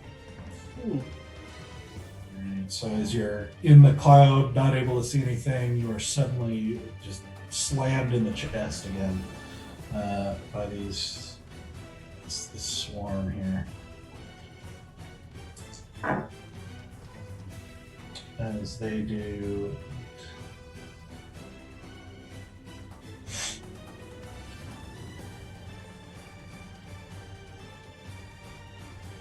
Let's see. That's 13 points of damage. And since they've actually succeeded this time for the first time in their charge here, you actually get flung. So they basically kind of came down and they were trying to hit you, like to charge you like at an upward angle. So you basically get flung 20 feet, kind of at an upward angle. Okay. So you get basically plunged out of the cloud, we'll call it, at an angle here, call it about there. Fine. Fine. So you are no longer hidden. How are you looking? I mean, not great. Not great, but still up. Still got a few points to spare. Okay. Let's see.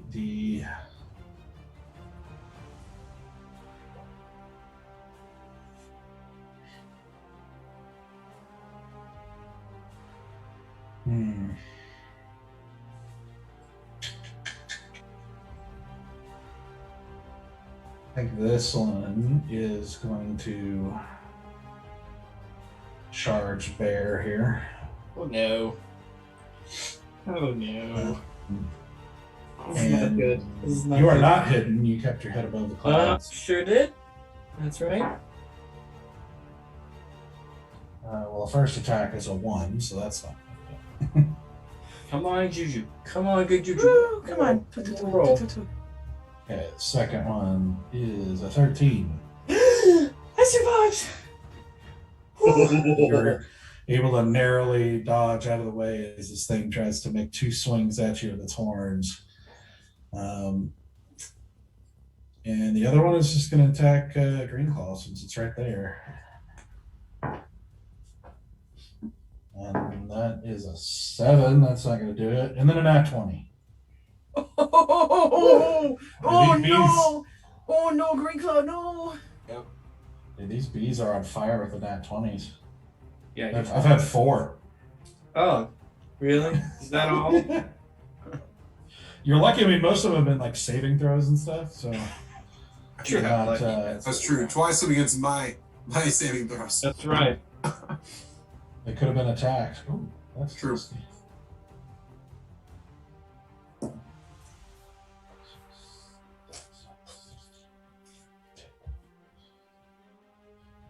Oh, that's 37 points of damage on Greenclaw here.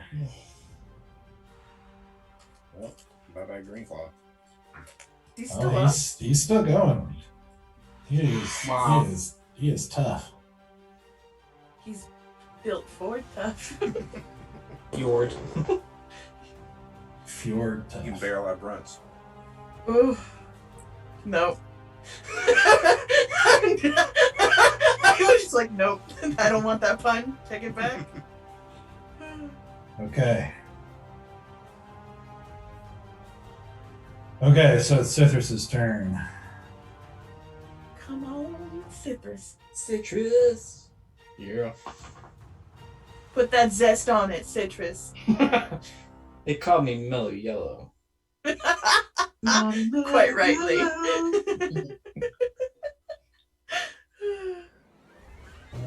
So let's Damn it, now that see. song's stuck in my head. You're welcome.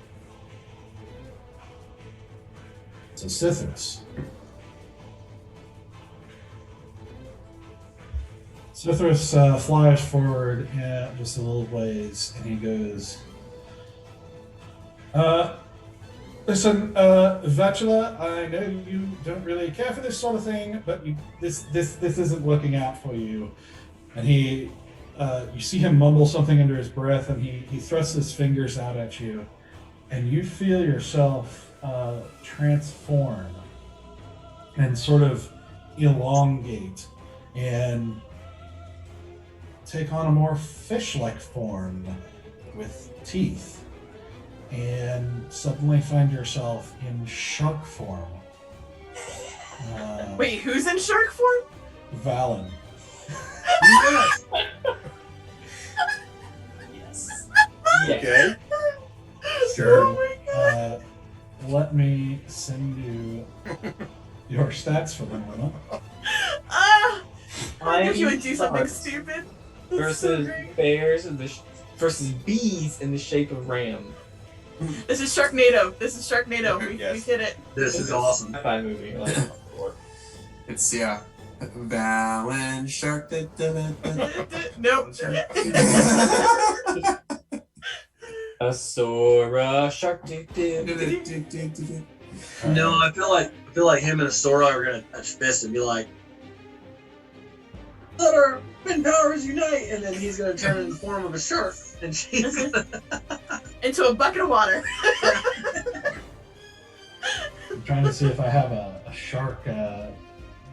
I would love to build a Wonder Twins character. I would love that more than anything in the whole wide world. But they always Wonder Twin into like the most like practically useless things. Yeah. There's an SNL skit about that. I'm pretty sure. I'm pretty sure there is. Yeah. Now we just gotta wait for Bear to take control of him. Oh, here's a question, Doug. Yeah. Can I breathe? You know Sharks. what? The shark can breathe only underwater. That is literally what is on the thing. Sithra. Okay. You're about to kill. When your DM decides that you think a PC character is not worth it anymore, they let their NPC kill the PC. Oh. Cithra saw Valen's competition, and this was he took his moment. He saw his moment. Oh, it's so Taking him good. out. Is it? No one will know. No one will know. I don't think I can do that. Like to you. To Asura, that'd be fine, but to Valen, no. Yeah, it's Technically, if it fucking runs out of breath, you just turn back into Lair. That's true. But what a useless thing to turn him into. There's moisture in the clouds. Dom's gonna It'll come be in fine. here. Dom's gonna show up in a flying car and be like, "For family," and then we're all gonna be saved.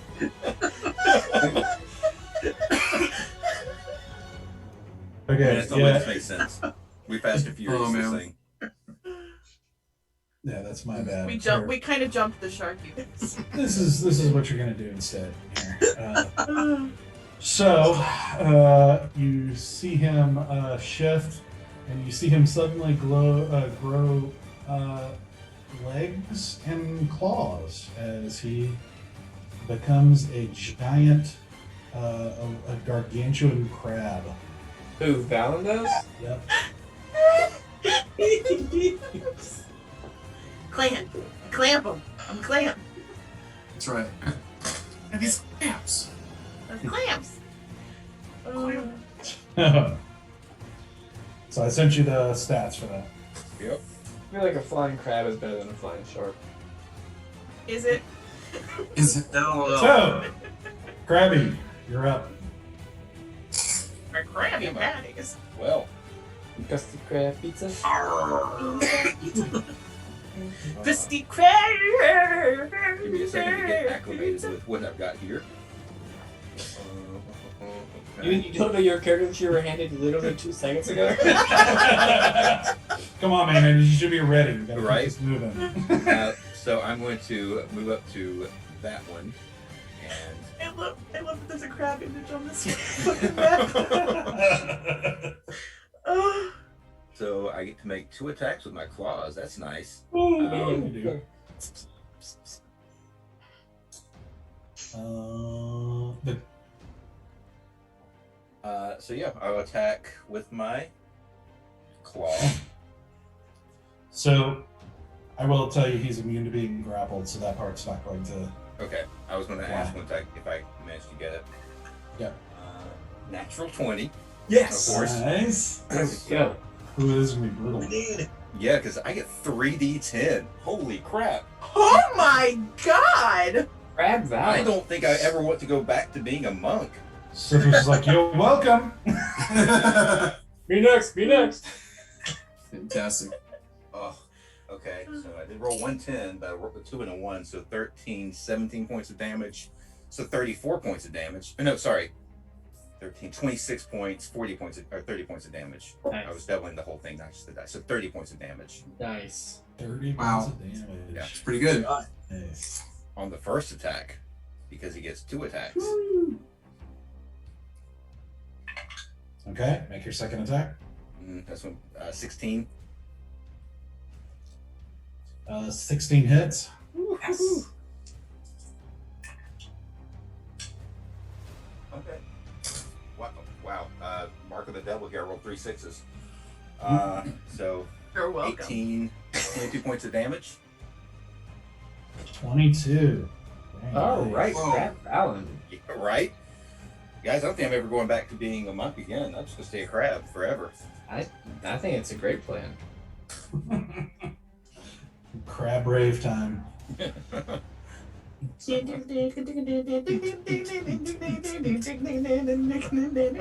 all doing 5-minute songs. I'm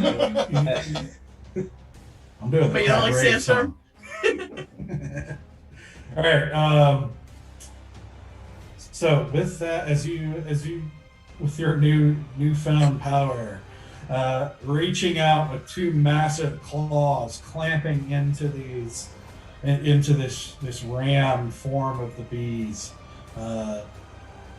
you hear the buzzing shift again, and you hear it sort of drop in intonation into this deeper, more kind of ominous buzz, as you see all 3 of them shift and coalesce again into another kind of large clump in the middle. Okay. As you see out of this clump, tentacles unfurl and swirl around it, as you now find yourself looking at the sort of bee swarm formation of a giant, like gargantuan octopus. Oh my gosh! Will we ever take these flipping bees out? And that's where we're going to take a break. Oh, come on. Oh. Come on. I don't like it, but I really have to be, so I'm totally okay with it. Yeah. Not cool. So- man. That was chaotic. That was nuts. So, all right. So we will be back in about 10 minutes to continue this shifting swarm of bees here. So be back in a few minutes. All right, we're back. Continuing the battle as the swarm of bees take on a gargantuan octopus form to then cause further havoc. So, with that in mind, we are. Let's see, that was Sher's Larry's turn. No, Larry's turn. Yes, that was the crab form. Crabby Larry. The Stoic is up next. But I can breathe now, right? Because I could not breathe the last one. Right. Yeah. Okay. So somehow roll 20 went away. Okay, there it is. All right. So I'm gonna move. I don't like being that far away.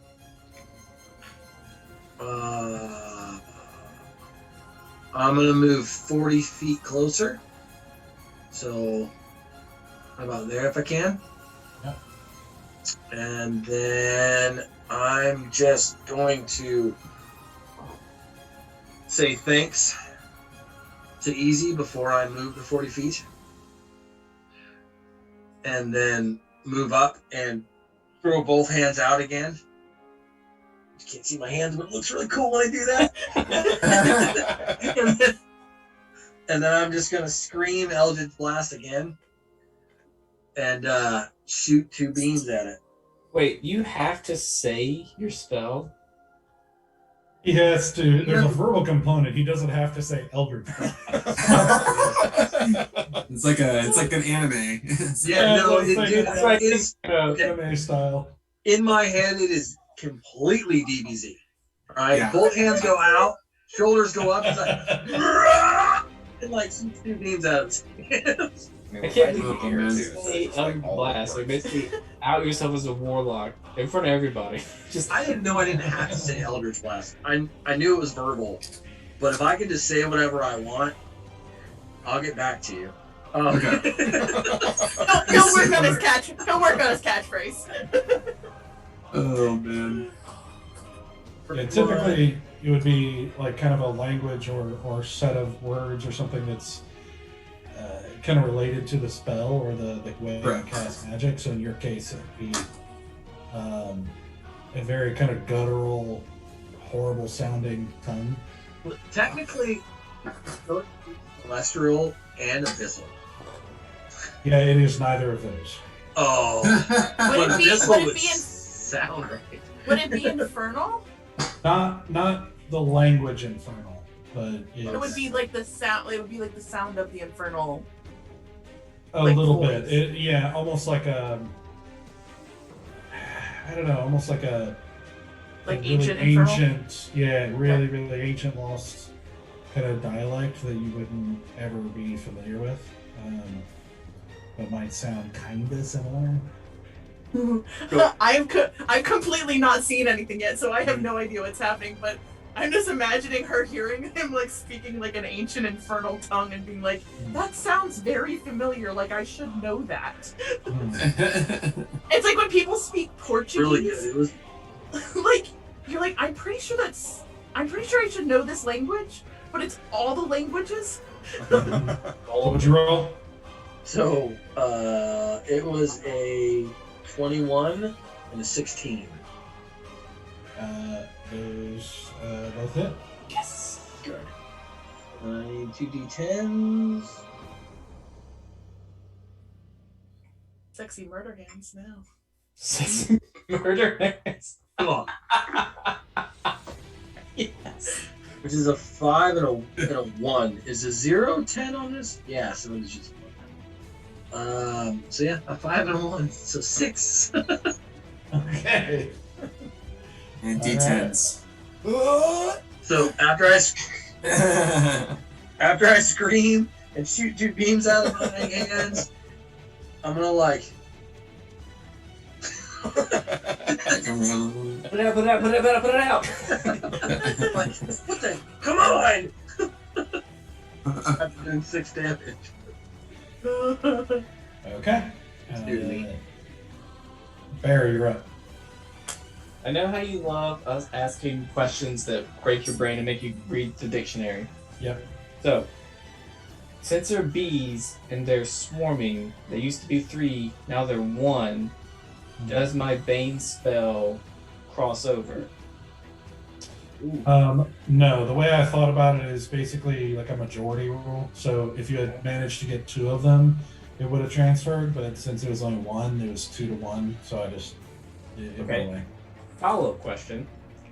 Now that they're 1, if they split up again, and I do a spell on this 1 and it succeeds, if they split up, the spell would affect the amount that 3 more would all be affected? Possibly. You don't know for sure. Okay. And then follow-up question. No, he's pretty healthy. I'm not even gonna ask. I know he's pretty healthy. Okay. So, and I'm right on top of him. He's not Bane. I'm just going to swing twice At once. with my greatsword and see what happens.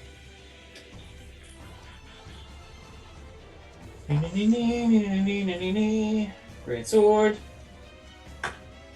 First attack is a 16, That hits.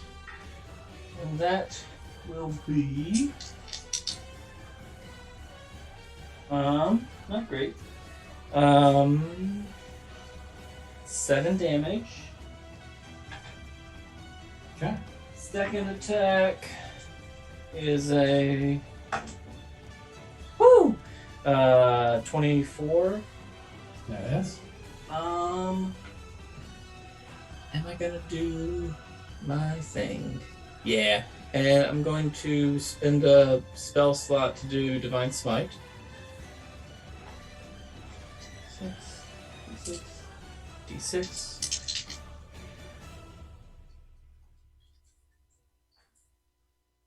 Cool. 10, 14, 18 plus 3, 21. 21. Okay, 21 damage. Mm-hmm. Nice. Oh, wait. Okay, hope I can still do this. Yeah, I'm good. So I go clink, clink, and yeah, and then I'm like, oh shit. And I'm going, because I realize I'm right in front of him, and I'm going to like wave and then cast the Misty Step and GTFO. Okay.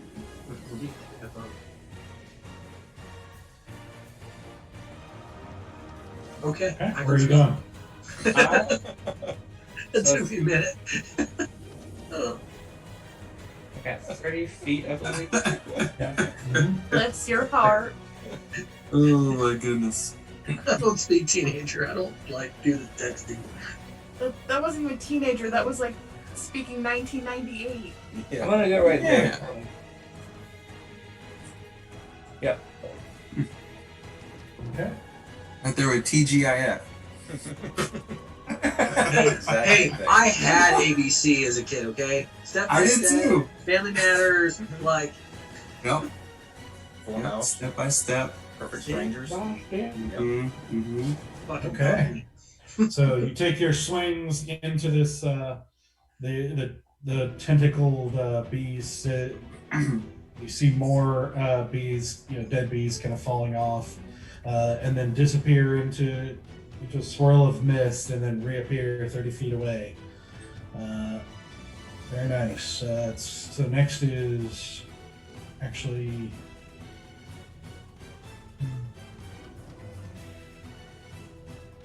First.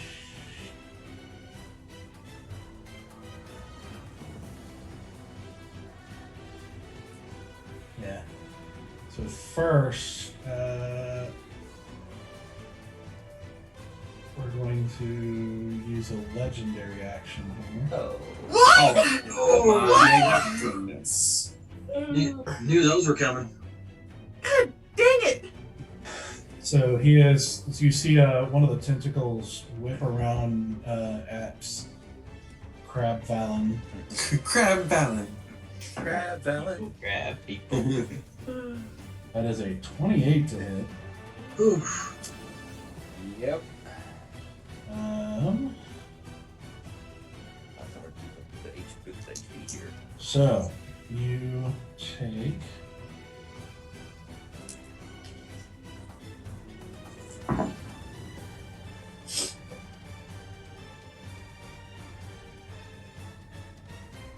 $18 points of bludgeoning damage, and you are grappled.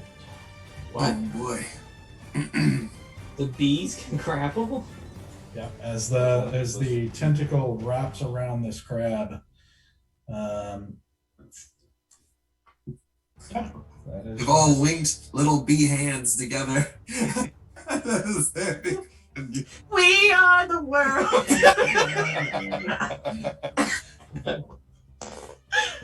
Hive. Listen, I know that Crab Valen is good, but I prefer Lobster Newburgh myself. But Okay. that's usually for a fancy dinner date.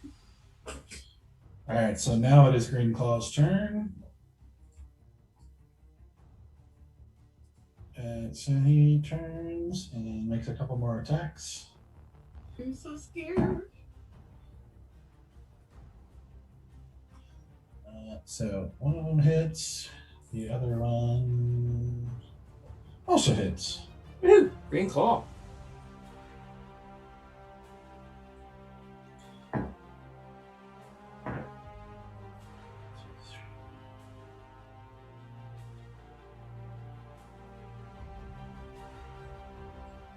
Uh, 19 points of damage.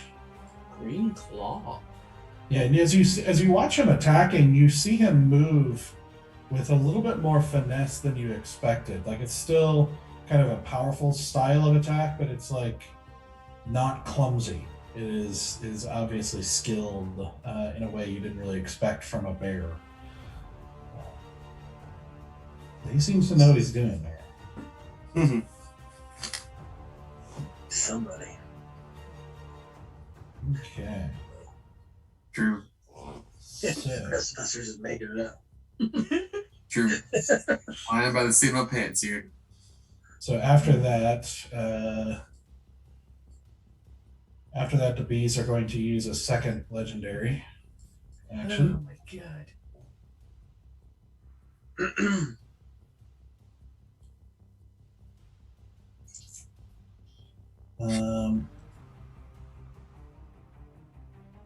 Okay, so Valen, I want you to make a Constitution saving throw.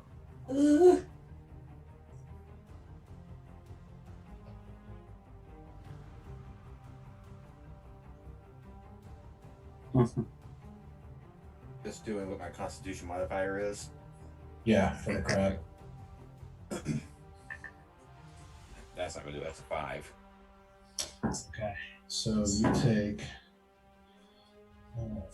14 points of poison damage, and you are poisoned. Okay. Oh, nuts. So that means you have disadvantage on attack and ability checks. Hmm. Yeah, I was gonna have that anyway because I'm grappled, or at least on the attack rolls.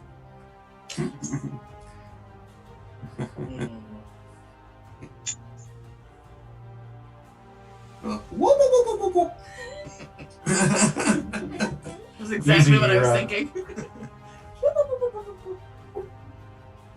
Easy. All right. And I'm gonna go to I guess my left. So I'm gonna go a few feet off to like right here. So I'm like so I'm gonna get a little bit more distance away from this thing. And then I'm gonna cast another fireball here. And I'm going to say it's and I'm gonna say, does someone order some calamari, yeah? And I release the fireball. Okay. And Dex save a 15 one last time. One more time. One more time. Hope he doesn't get another natural 20 on. Oh gosh, that would be. Saves, yeah. Toy, toy, toy. His saves are so strong. Force is strong with this one. That's a natural 19. Oh my gosh. Well, he didn't get another natural 20. Whoa, I guess those are good. This one was a little less. It was a 28. So half of 28 would be 14. 14, yeah. 14, okay. Another So 5. you see its tentacles like all shift and as it sort of moves to the side to avoid the brunt of the damage, but still takes some of it. With as another boom rings through the sky. 14. Not bad, not bad. Fire damage. Worldwide. Fire damage. Mr. Rollman. Okay, sure, you're up. Well, I pop up with my knife thinking I'm about to swipe at this like tiny mini swarm. Totally realize it's not there, and I'm just like, and then I put my knife away, take out the bow, and I'm just gonna shoot. I'm just doing that like Just pop up a little bit, and I'm gonna use my bow. And I still get advantage on this, right? Because I've been hiding. Yes. Also have allies. I get that 20. Well, that's different from sneak attack. Okay. It's not a 20 though. Unfortunately, it was not a 20. But that was an 18 plus 5, so That'll hit. It helps. whatever that is. So that's gonna be 1d6 plus 3d6. Okay. 6, 12, 4, 5, 9, 21, 22, 23 damage. And then you'll just see another horns going into the clouds moment as I make my way over towards Bear. I see you coming towards me.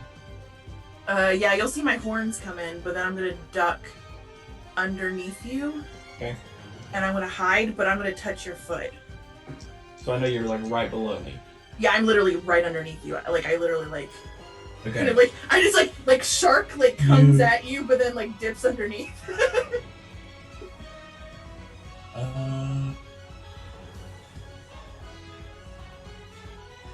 So Bear. Okay, that's fine. Is that fine? Like Bear can he knows where I am underneath him, but they can't see me disappear. Yeah, that's fine. Okay. I'm Gonna gonna be hide. a little bit lower than him. Okay. Yeah, just a scotch. And then that's gonna be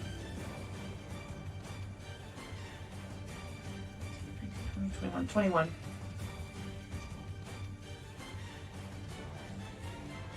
21 for what? Stealth, because I'm hiding for my bonus section.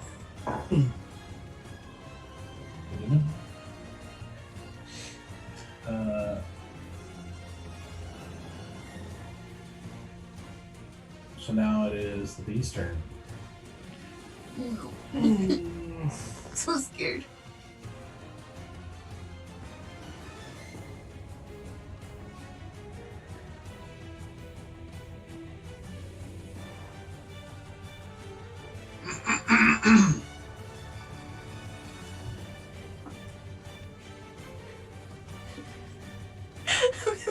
This bee swarm is gonna be the death of all of us. We're all just like barely surviving this. Well, We can No. beat this. to be or not to be. Just even yourself. Dude, I'm telling you. I think in another life I was a bard because the whole time I've been like, you're gonna die, you're gonna die. Basically, what you're saying is at some point we need to just oops all bard. Like, BGs. Oh. Oh gosh. Okay, so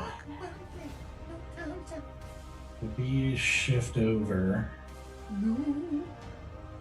and you see a tentacle whip out towards Bear. Yep. Oh no. Oh wow. It's enemy. That's going to be a total 20 to hit. Mm-hmm.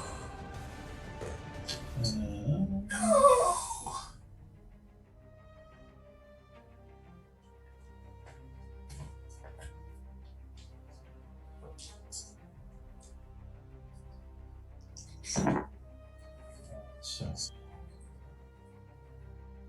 that's 14 bludgeoning damage. Ooh, well, I'm done. No! Oh no. Yep. And you are grappled. And I'm grappled? Yep. That might be helpful. That is actually helpful. Well, until he hits me with the... Oh, fuck us. Oh, fuck us. Here we go. Let's see. This other.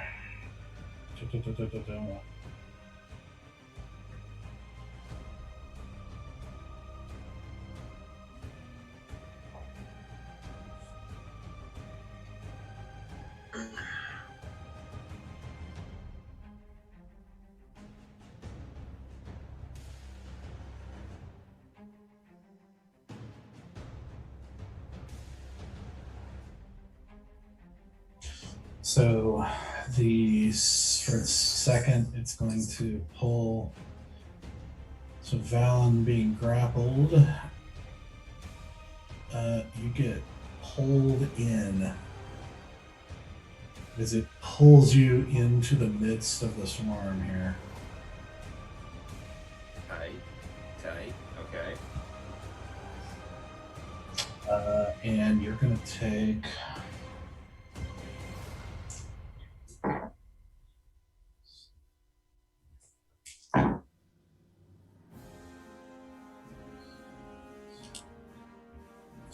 17 poison damage. Lucky he rolled pretty low there. Yeah, only 17. You rolled a lot of dice. It's only 17. You did roll a lot of dice.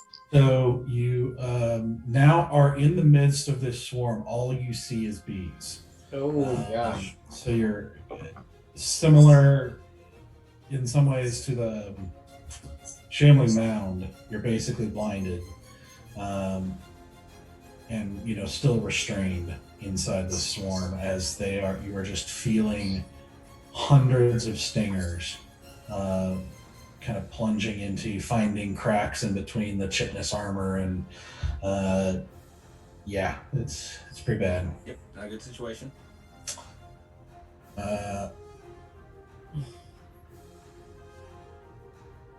That is its turn. So Sithris.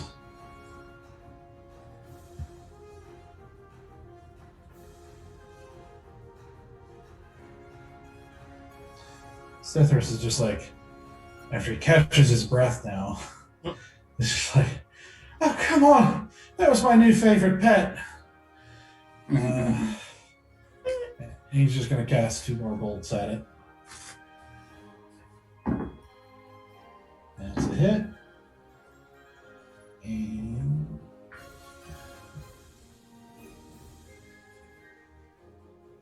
a miss. So he does 6 points of damage.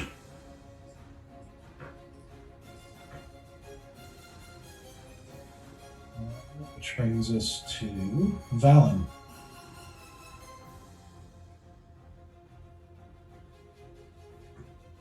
You're muted, sweetheart. What are my options here? Because I am currently in the midst of a bee swarm. Yeah. So you're restrained, which doesn't mean you're restrained and blinded. So you can't really move. You can try to break free, or you can make an attack at disadvantage. Which I was going to have disadvantage no matter what, because I'm poisoned as well. Yeah, you're like triple disadvantaged right now. Yeah. Yeah, I really upset these bees.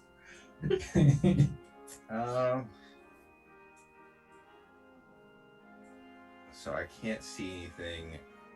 I mean, even in the midst of all these bees, I can't see the queen bee. No. Okay. Like, this is just chaos inside. Just going to make 2 claw attacks. Disadvantage. That's probably going to... That hurts. It was a natural 20 on the second one. Ooh. Rolled a 15. 15 does not hit. Oh, that sucks, man. Yep. Rolled a 19 and a 3. Oh. It's a 10. Yeah. Yeah, that's it for me. Yep. Does not hit. Okay.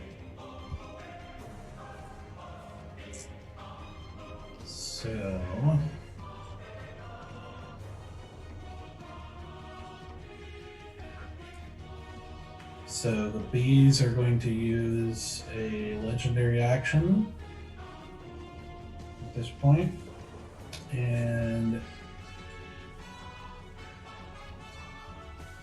so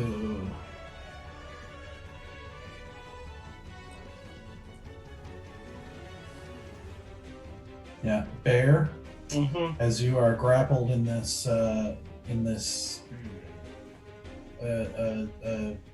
tentacle, you start to feel a bunch of stingers start plunging into your skin. I'm unconscious. Oh, that's true. That's a death save or whatever, a death, whatever it's called, right? But yeah, and actually, being unconscious, I don't think that's what they would do. Actually, and that's not kindness. That's just what they would do.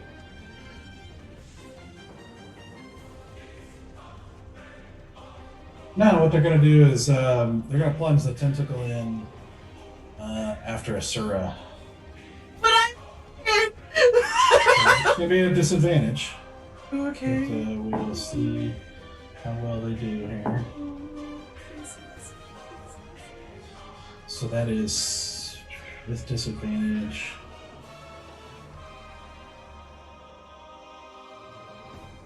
That is a 17. That hits. Can I uncanny dodge? Is that a thing I can do? That's a good question. I would say kind of, yeah. I'll go ahead and allow it. Okay. So 9, 12, 19 points of bludgeoning damage, half to 8. No, sorry, 9. 9 points of bludgeoning damage. As you basically you see out of the like the silhouette coming through the clouds and manage to fling yourself to the side just enough to miss the major force of the hit, but then you feel the tentacle wrap around you and grapple you. So you are also no longer hidden, obviously. Yeah.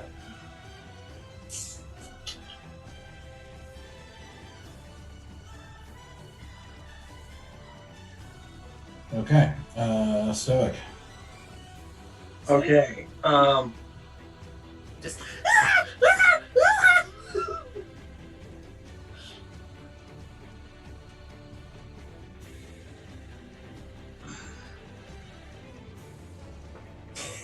Where is Bear? So Bear is like above Asura right here. He's unconscious. Let's see if I can switch my colors to make you be able to see my pings better here. Yeah, so he's right here. He's unconscious, grappled in the tentacle at the moment. So he's grappled, so he's not falling. At the moment. Okay. And he is far away. And dash is not a bonus action, correct? Not for you, no. Even with mobility? I mean, you get 60 feet of movement. You can use your action to dash another 60 feet. But your bonus action dash is only for rogues. I can't cast a cantrip as a bonus action?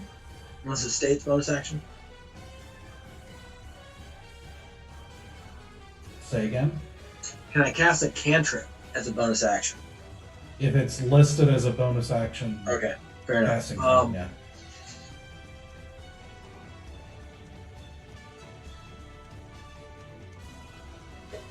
Alright. So I want to move my 60 feet to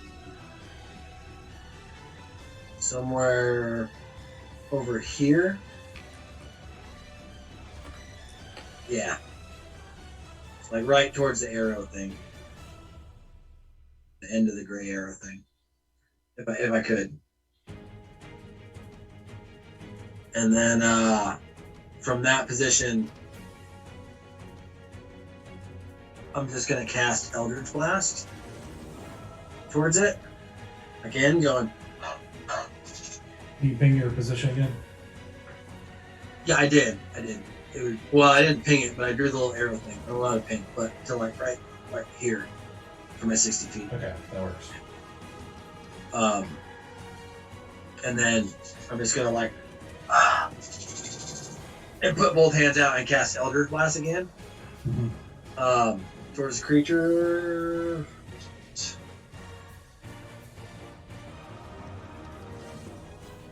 Which is a 9 and a 16. The 16 barely hits, the 9 does not. Okay, so that's only one blast hits.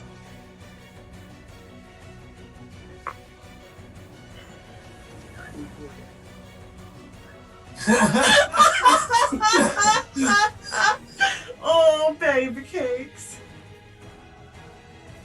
These Alright. this newfound power with this new demonic entity is not being kind to you.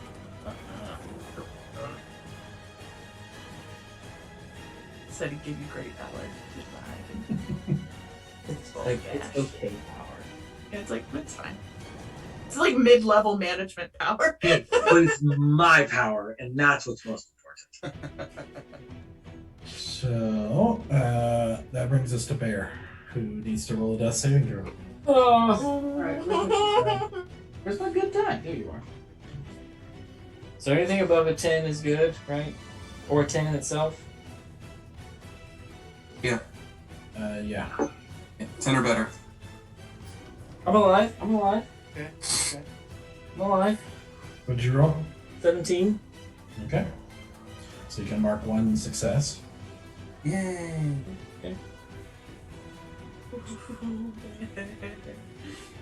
Baby bear, help me. Oh.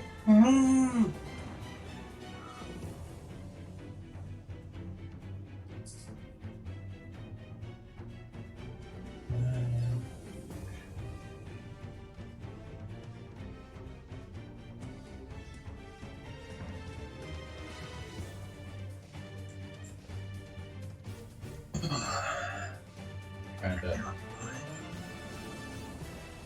Trying not to kill us. Oh no, that's that no. No, the bees are definitely trying to kill you. Oh yeah, bring it. We got this. Listen, we got it. We learned our lesson. Did we Get though? We you can- damn flowers. We can all, Jeez. yeah, we can all go home now. I don't. We are gonna What? we are gonna defeat this dragon and save all the flowers in the Feywild. Okay, so it's gonna use a second legendary action on Crab Valen here No! Shit. to inflict.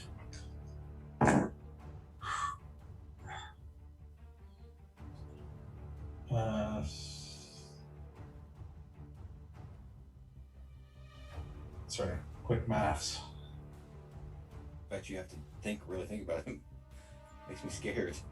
Yeah, Not a 30, triangle. 33 points of poison damage. Oh, that's So they don't roll for it. They just I get hit regardless. Yeah, because you're in this grapple, like you've been pulled into the swarm, so you're like an auto.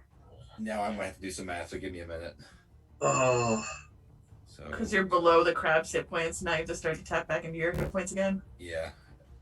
Sorry, you said it was how many points again, Doug? It was 33 poison damage. That'll make you crabby. Yeah, like once you're pulled into the swarm, it's like auto hit. Okay. Stuff. That's Just how a it sec, works. because I will make sure I've done all the math right, because this is about to hurt a lot.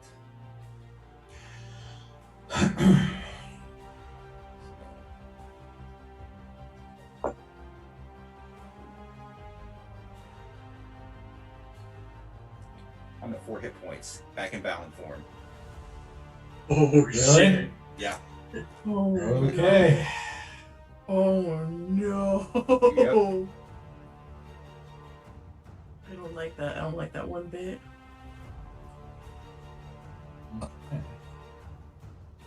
It's crazy. It's grapple tune. Okay. Okay. So now it is Green Claw. Come on, Green Claw. You're my boy, Green. It makes another couple of attacks here.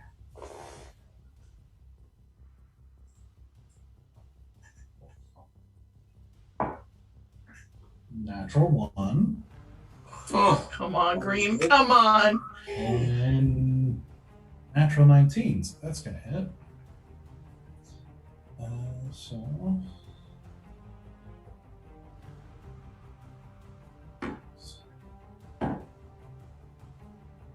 12 damage. As he slashes into this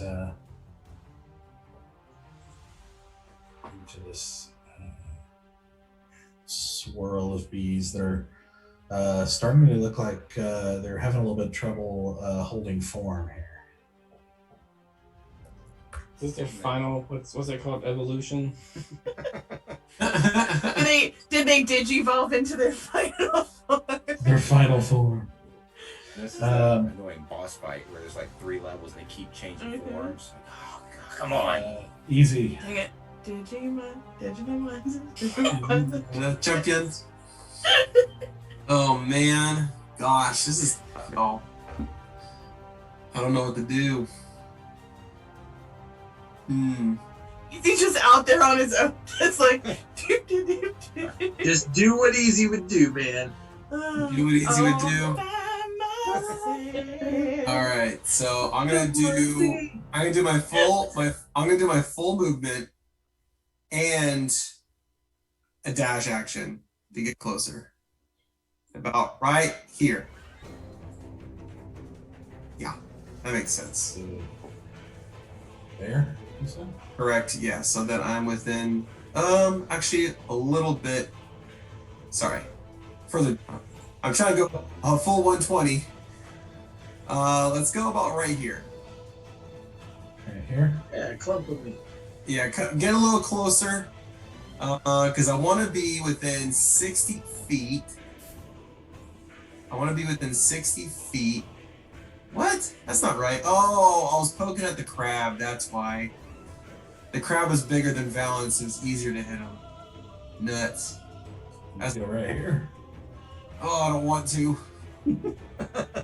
I really don't want to. Dang it! Why am I in the dead center of this thing, Valence? On the side of the center too. Sorry. You should be. All right, I'm gonna be as 60 feet from Valen. So 60 feet from Valence, I'll be. Right there. Yeah, right there. There you go. That's the spot. And that's all that I can do. What? That's all that I can. It's okay. That's all I can do right now. Okay. It's okay. Ashura. It's okay. Ashura, you are grappled. Yeah, I want to get out of this grapple. Okay. So you're gonna do a strength check. Just straight strength. Yeah. Let me make sure how this works here. Not the strongest star in the sky, but I will do my best. But you are the brightest. Yep. Hey. So go ahead and use your action to make a strength check. 16. It's not gonna do it. Oh, damn it. So you try, but the bees just sort of like they keep hold on you and sort of like you push down, and you feel like your hands sink into the bees, but it's not moving the tentacle itself. Well, you see Asura's eyes go blank as she busts out her Sapphire Dagger 2.0. And for my bonus action, I'm just gonna swipe Okay. at the tentacle that's holding on to me. Sure.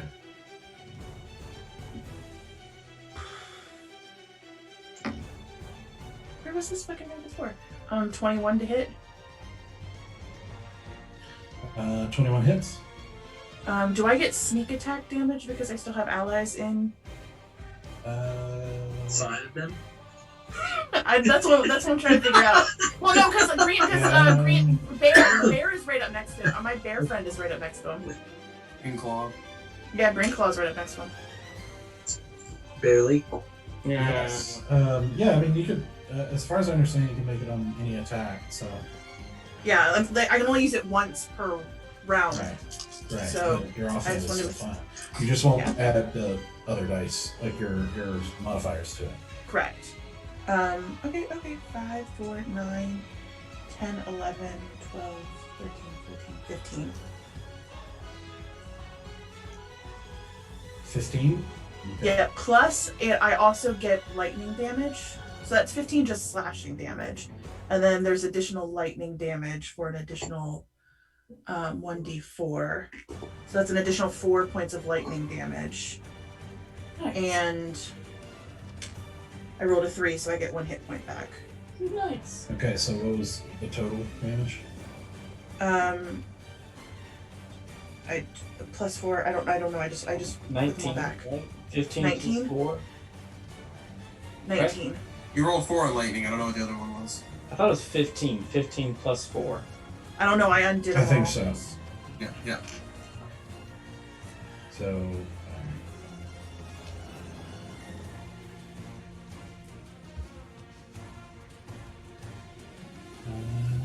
Okay. 19 damage, 4 lightning. 15 plus 4.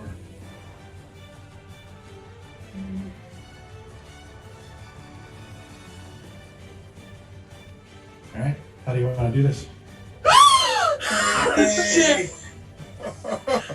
So like I'm pushing them, trying to get them off, and I take out the dagger, and I was like, and I'm just gonna look at them, and I'm like, we were coming back to help, and then I swipe it.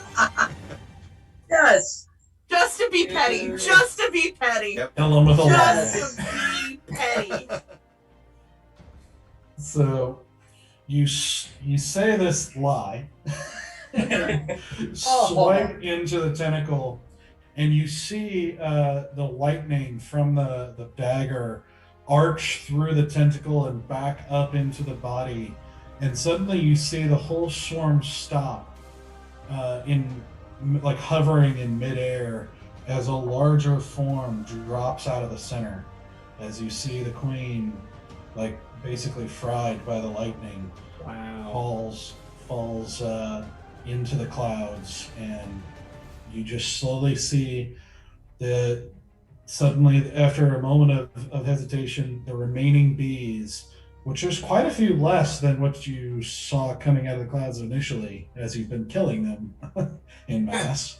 The few remaining bees all dissipate and fly in every direction away from you as Bear drops. I Starts immediately. falling fast. Yeah, I am. It's okay. It's alright. I got a reaction here called Feather Fall. I'm gonna cast it. He's Okay. to me. So he basically, let's see. Close down. But then I still go for him. Like I'm still Right. going and like literally like but holding on. he's to him. not at terminal velocity though. So I- he's slowing I follow down her. tremendously. Right. I'm flying towards him too. Yeah, so it slows it to 60 feet. Or no, I think it's 60 feet. Slows to 60 feet per round until the spell ends. The creature lands before the spell ends. It takes no falling damage and land on its feet.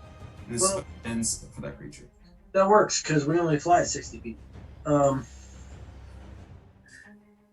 I will. Valen too. It hits 5 willing creatures. So I'll hit Valen and Bear with it in one shot.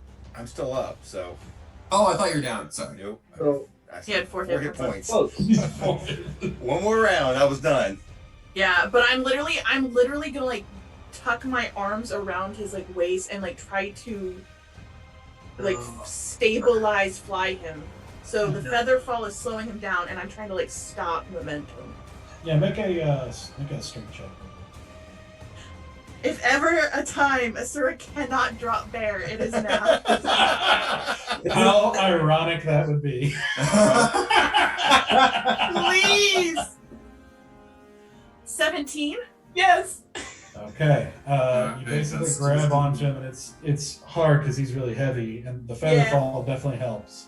But Yeah. you're able to finally slow him like down in the cloud here.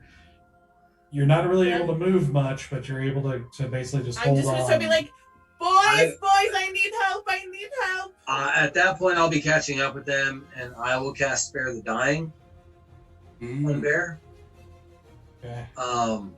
and scream out. Does anybody have a healer's kit? I do. Wait, so what does that mean? The healer's kit doesn't so- do anything There other is than No more stabilize. no more death rolls. Well, maybe. So, Spare the Dying is no more death saves. You're good. I'm just unconscious. You are still unconscious, but you're stabilized. Uh, I'm just gonna hit 3 successes then. But I'm hoping with the healer's kit, I may be able to attempt to use it to. Or does anybody have the good berry jam? I do. Can you give it away? I gave mine. We had 2 jars of it, Mhm. and I still have my jar because I've had 1 serving of it. Yeah. I need the gooseberry jam stat. I'll take out the jam. Yes, doctor. And I like. As we're I don't- falling. I don't. Well, no, you're stable and like. Yeah. Okay, we're falling. Asura is Wow, basically it's holding. hilarious. Yeah, you guys are like. Yeah, I'm flying literally towards holding him. you. He's holding him in place in the cloud, basically. Yeah. And Yeah, I'm like anchoring you hearing, in the sky. following right her now. voice, you're able to locate her. All right. And I will just go and I'll take the jam and I'll get some fingers in there and I'm like in his mouth.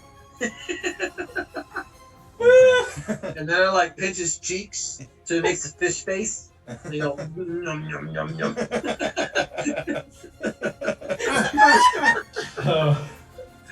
After a moment, Bear, you wake up in Asura with Asura clutching you around your waist.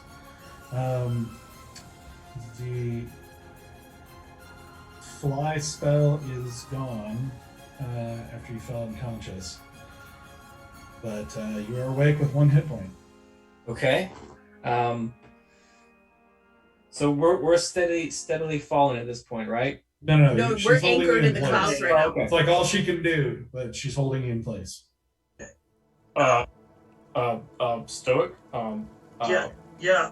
Who's got me? Why not? I got you, bud. But it's gonna be quickly. And I reach out and I cast fly on Bear. Okay. But my fly only lasts for 10 minutes. It's enough to do what we need to do. Yep, 10 minutes.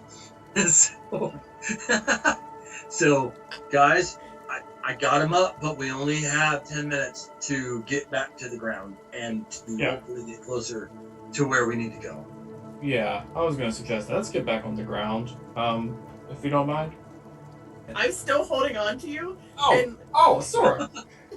and I'm gonna like whip my head around like underneath your arm and be like, "Look, it's not that difficult to hold somebody up." As much as I am glad that you saved me, I'm never gonna live this down again ever. No, because I literally stopped you from falling to your death. Yeah. Sora, he can fly now. You don't have to hold him anymore. I know. I just wanted to rub it in, and then I give him a quick squeeze, and then let him go. Oh my gosh. So we're good. We got the bees. And I want to say, Oh, yeah. right after it was over, I reached down to grab the queen bee before she fell out of sight. I was trying to do that. I was waiting for everybody to kind of get through their thing, but I was gonna try to do it quickly. That was your focus. I mean, I was in the bee hive swarm. Yeah, it's gonna be tough because you're blinded.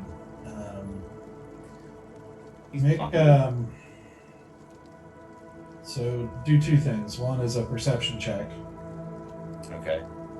at disadvantage. Still at disadvantage. It's not gonna do it. Yeah, neither one of those. I think it's like a 6. Yeah, 6.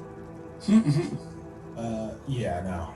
Okay. You're way too blinded in the midst of this when it happens. And she's long gone in the cloud, disappeared in the cloud by the time the swarm dissipates. So, Gotcha. Okay. so As we're flying back towards the ground, because I'm hoping that's what we're all doing is flying very quickly. That's what I'm doing. I would like to take my empty vials and start scraping honey off of Bear as we're flying and fill the vials. How many vials can I fill? how many do you have in your inventory? I had 20 and I did a couple. I can look, but I think I have 10 left. Empty. 10. I spent all my holy water ones, but I think I have 10 left.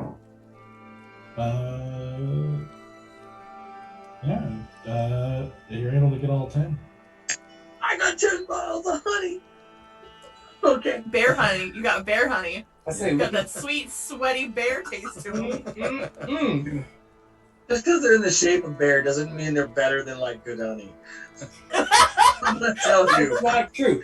Your mind is better. Okay. I'm gonna use that while we're flying, wherever it is we're going. I'm hoping Cythrus heard it and is like taking us to the ground in the direction.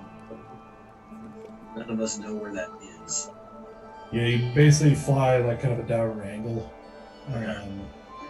Still forward and Diagonal alley. He's like, yeah. We just got beat up. Let's go to walking. That's exactly what I want to do right now. We can fly. But let's at least fly like, we say like 5 feet above the ground. So if We I can fly? not that bad.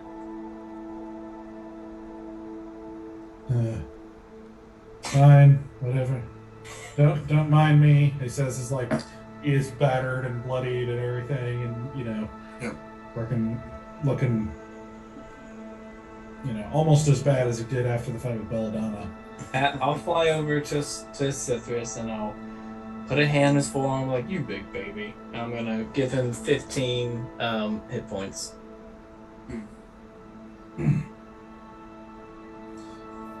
That's a little better. Thank you. Yeah.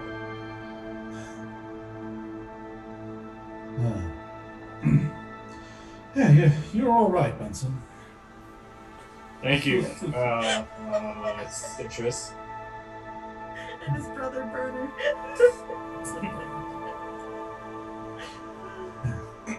Also, as for flying, so Valen's hurt pretty bad. And still poisoned. Asura, you hurt? I mean, I've got 19 hit points left. The Stoic easy, or either of you hurt? I'm still fucked up. Yeah, I've only got 14 points total. Okay, I'm gonna fly over towards Valen and Stoic, and I'm gonna cast Aid on myself and them two. It's not much, but it'll give us 5 hit points. That's twice as much as I had, so thank you You're welcome. very much. You said Valen and Stoic, right? Valen, Stoic, and Bear. We each get 5.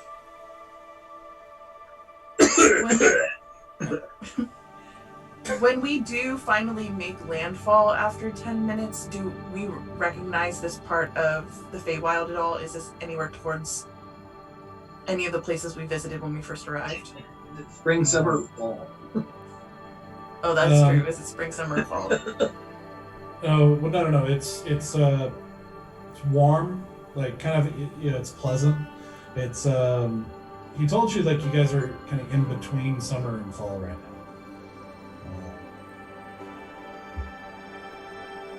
So you are still, I mean, it's kind of hard to tell exactly in between seasons like that, but things still look green for the most part. They don't look dead or anything like that. So you don't necessarily recognize where you are, like any clear landmarks, and you kind of, like I said before a couple times, like you get the impression it may not have mattered anyway, just because of the changing nature of the place. You don't even know if you went back the exact pathway if it would be the same place, or if you can go the exact same pathway.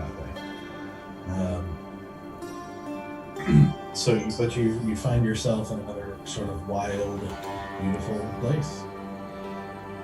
I want to make camp. Yes. Same. Look over at Cythrus. Is it okay if we rest here? We're not gonna piss off any more bees, are we? Well, I mean, that's sort of your thing. So I guess that's up to you. I'd prefer if you didn't. Well, yeah, me too. But, yes, I mean, I'm happy to rest. We're not far, if that matters. Like how? How far is not? Yeah, how far is not far? Closer than far away? Avoid this question. Further than right now? I would rather just take a breath and take a moment. Let's not like take a nap or go to bed. And let's take like an hour and like get our strength back. How about that? Sound good, everybody? That sounds good to me. I think a rest is needed, but I don't think a long rest is a good idea right now. I think we need to get out of here. Do we know how long we've been awake? Like, are we hitting levels of exhaustion yet? I could fall asleep right now. I feel pretty shitty, so Roll an intelligence check, Mr. One. Okay. Actually, I'm surprisingly good at that. 18 plus 2, so 20.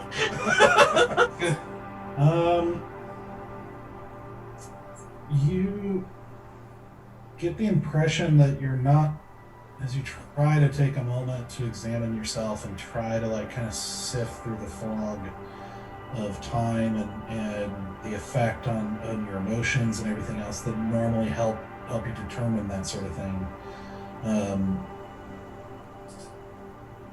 It's still very difficult to tell because of the unchanging nature of the place, like or at least the lack of like sun movement, the lack of like cycles of wildlife and plant life and things like that. And so you don't feel like you're exhausted per se. I mean, the fight took a lot out of you, but you don't feel like you're exhausted in that sense as of yet. But that's about as best as you can get. Okay. I just didn't know if I was like already hitting like a 24-hour cycle where my body was like, ooh. I can't. I think at least a short rest just to catch our breath and. Yeah. and you also see like Asura is like been like slowly crouching down and like holding onto the ground like it's the most beautiful thing she's ever seen. Like just like like holding onto the that's like thank you ground. Yeah. And about then, Barry, you drop to the ground as well. With his 1 hit point, I hope he didn't drop far. Yes. No, 5 foot. 5 foot. I got 6. Twisted his ankle. Oh, he's down. Oh, McGregor. Stubbed his toe. Too soon. Too soon.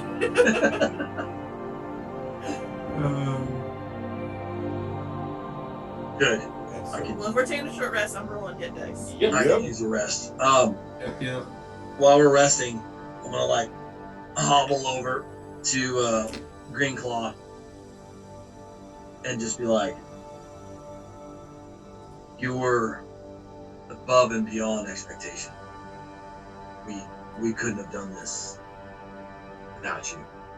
And I'm gonna hand him 3 vials of honey. You see him as you walk over to him. He's like busy like licking himself, like just taking globs of honey off, off of him, and then just eating it. And you hear him. He says, "It was a good fight. Never fought in the air like that. That'll be quite the tale to tell when I get back. That'll be the kind of story that'll fly through the ranks." I really think you're gonna make it somewhere someday. These type of grisly experiences aren't wasted on you.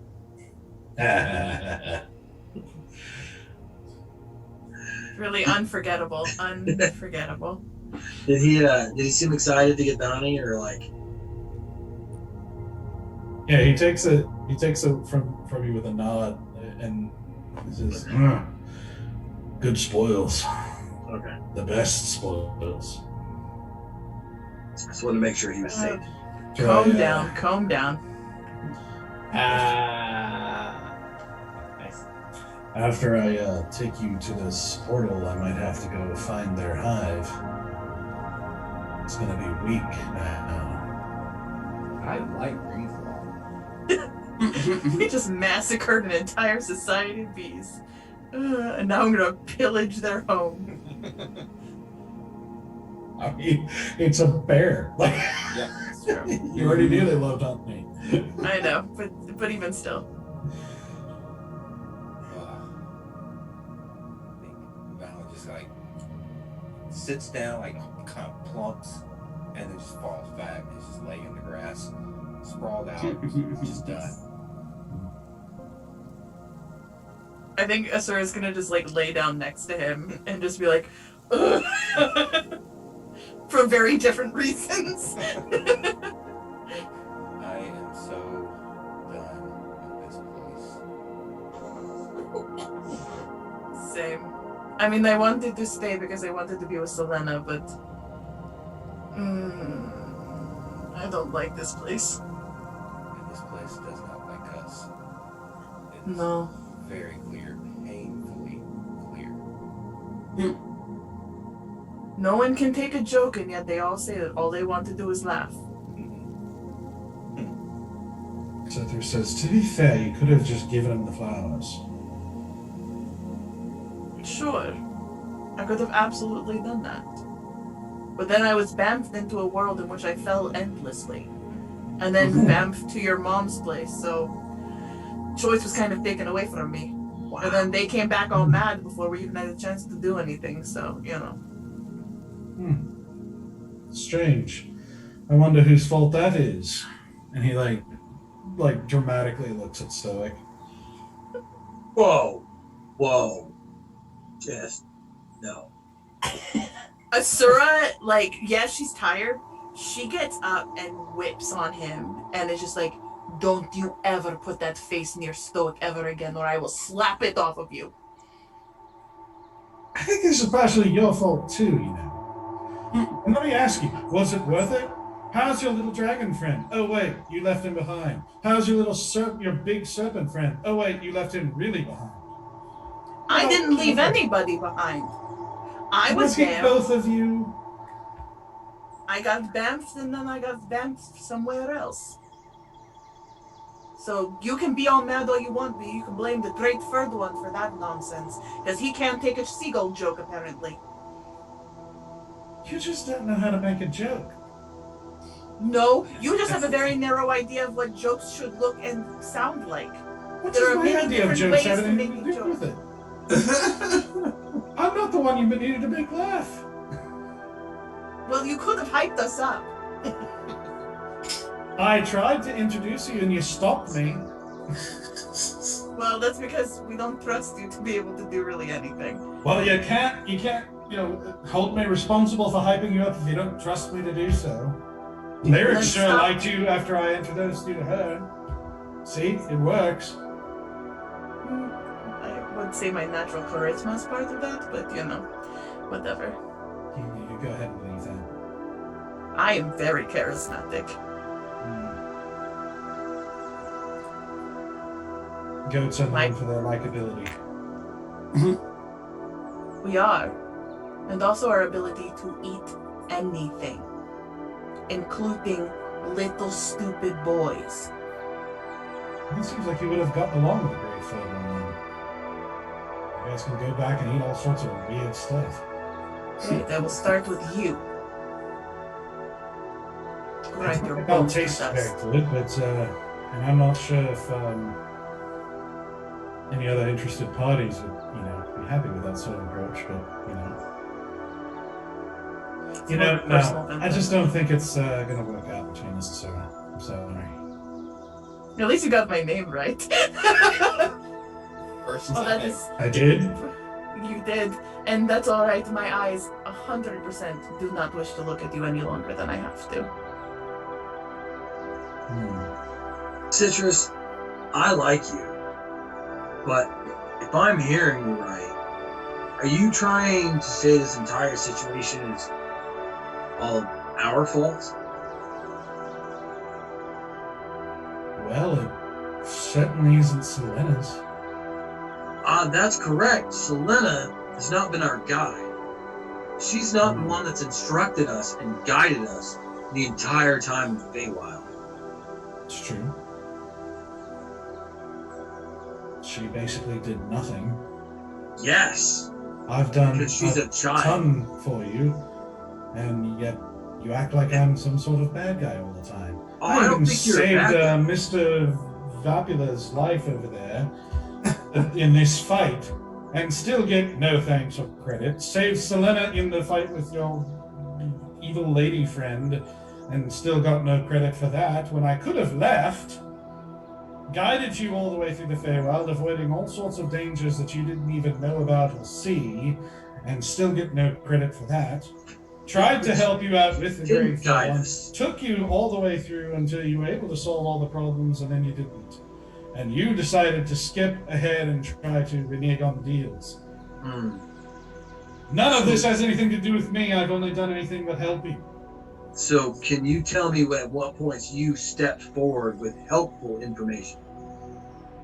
Every step of the way. It's not my fault if you don't want to listen. So, when we asked what the rules were and we asked what we should do so many times, and you gave us oblique, obscure answers, that was you helping. I gave you exactly what you needed to hear. Well, if it was what we needed to hear, it worked out so well from your fabulous leadership. So Well, if it would anyone have. here is to blame, it's you. It would have. Because If it you was your hadn't tried. advice that left us in this situation.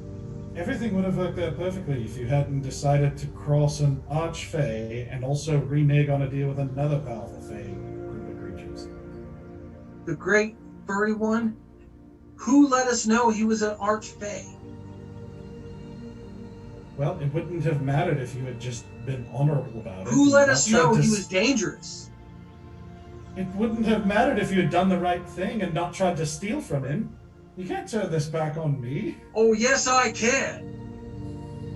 Because we got into these situations and were provided no useful information.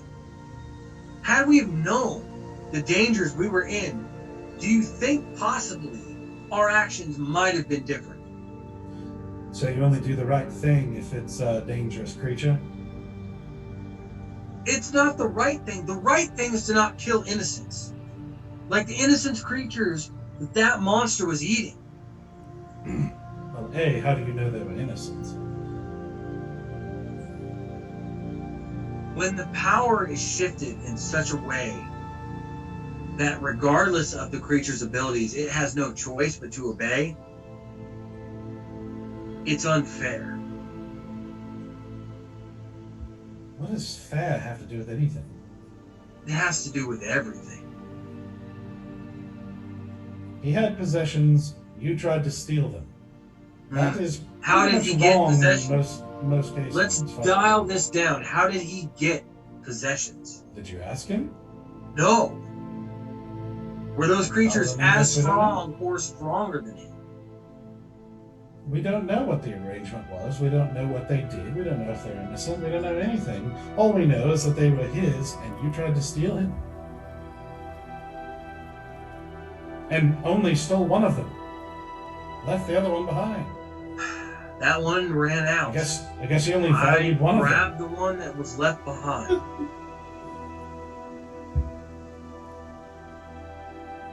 I admit my decision may have not been the best, but I tried to save those creatures. What did you do? I've What did you do while we were all in saved danger? Saved you every step of the way. Really? You know what? If you don't appreciate my services, I can end them right here. I've spent most of my life living for myself and doing whatever I wanted to do. And then I met you all, these people who are trying to do the good and right thing, supposedly. And after everything we've been through, and all the getting to know you all and getting to know everything that you've done and everything, I'm starting to realize that was the way to go. I think I'm going to go back to that. Wait! So, since you feel this way, and since I've been no help at all, I will bid you adieu, and... I want to grab him by the shirt. You think that's going to stop me? Listen, You're right.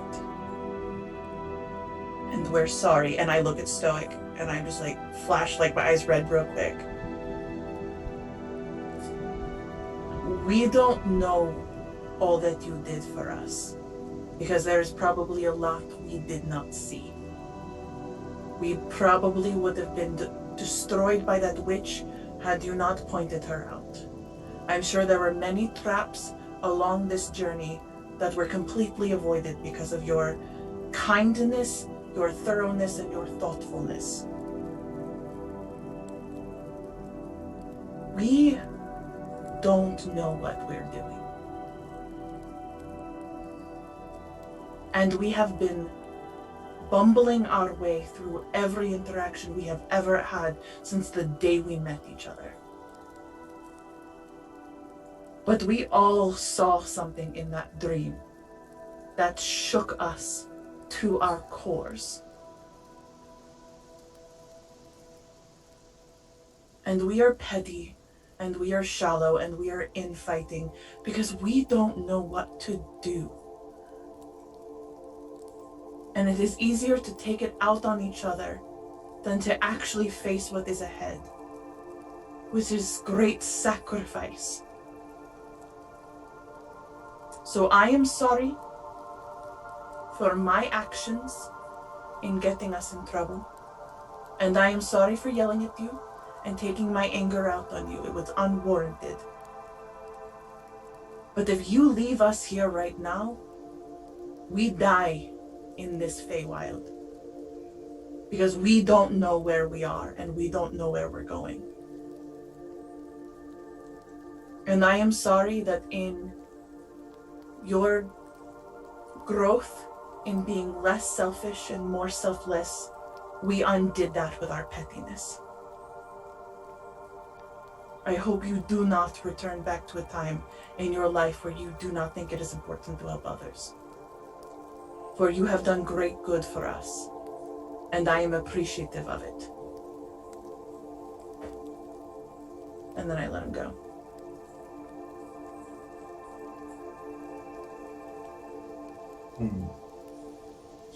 So I threatened to leave, and now you suddenly see the value of my guidance? He looks at Stoic. I'm not saying that we are perfect. And we are going to fuck up many more times before the end of this journey. So yes, your threat to leave did remind me of your value and use. And I am sorry that that is part of it. But sometimes I think we are all stuck in our own minds so deeply that we don't see what is actually happening around us and all that other people are doing for us. And that is just being one of the material plane. That is what our cultures and people are like. We are so inwardly reflected on our own experiences that we don't look outward often enough.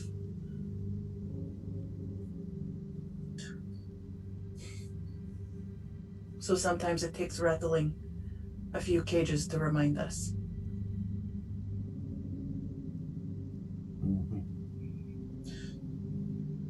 I didn't really follow a lot of that.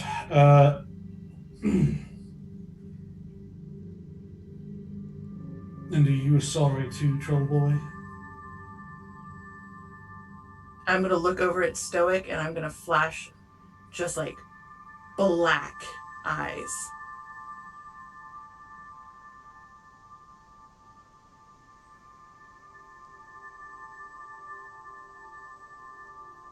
I understand.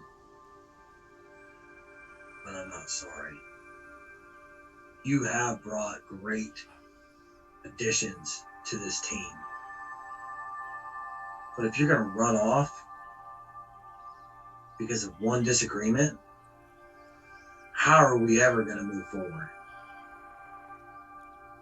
You've been a great asset. You've done many things to help us.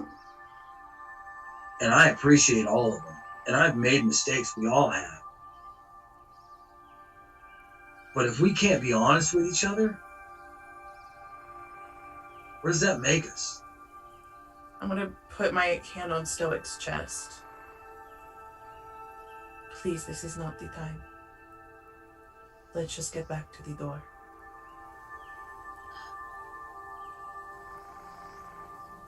Listen, the way I see it, what that makes you is unappreciative. You rescued me, and in exchange I did feel like I owed you, so I agreed to lead you to the Feywild. Along the way, I also fought all sorts of absolutely horrible things for no reason or no gain of my own, with absolutely no share of any sort of loot or any other benefit from it whatsoever. That is certainly not my idea of, like, fun or anything I would have chosen to do, yet I still did because I'm stupid. And followed you along through these horrible things, facing all these horrible creatures, had the chance to leave at the sight of that masked woman, didn't leave and chose to stay and fight. Almost died. Rescued Selena to keep her from dying. Then, led you through the Feywild, facing extremely powerful creatures. Then agreed, out of the kindness of my heart, to lead you back out of this way, guiding you every step of the way, fighting demons, fighting these freaking bees that I had no problem with. They seemed like perfectly fine bees to me. As you try to renege and skip out on all the deals you've made. As you are dishonest and oath breakers yourselves, which is a very big deal to the Fae. If you haven't caught on yet, you slow oath. There are people holding their word is a big deal here. You break your word, you break an oath, and you go around offending all these creatures, and then you want to act all self-righteous and holier than thou. If that's what your God is like, I don't want any part of him. And certainly not all the things that you taught me about what he's like, those times when you were teaching me about him. If you even remember any of that, as I sat there attentively and listened to your boring theological discussions. You wonder why I call you a troll or an ogre. Of course I know what you are, but in reality, you're just an idiot, and an unappreciative, selfish creature who doesn't know anything good when he stares at you in the face and guides you along the way. I know I'm an idiot. I won't fight that. But as far as you fought for me, I fought for you, and I would do so. And I would lay down my life for you. You fought for yourself. What thing of my desires have you fought for? Every single battle along this way has been part of your agenda. None of this was my idea. This is not what I want to do. I didn't want to come back here. I left here because I didn't want to be here. Not to mention also Storm dying for you multiple times. Okay, I do feel really bad about that. But that doesn't change the fact that we would lay down, any one of us would lay down our life for you. We fought for you. We fought with you. And for us, not of the Feywild means something. And you fighting for us means something. It means more to us and me than I think you realize. I just struggle when you place blame on everyone else. We want you here. We want you with us.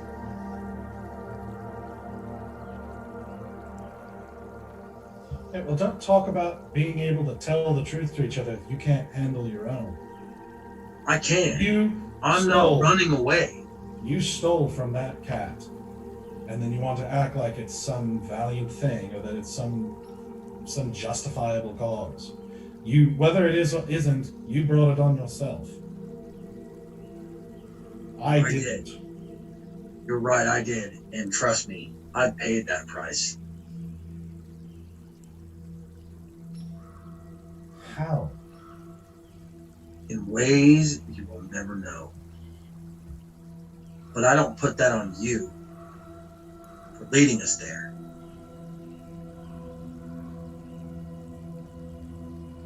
I put that on myself.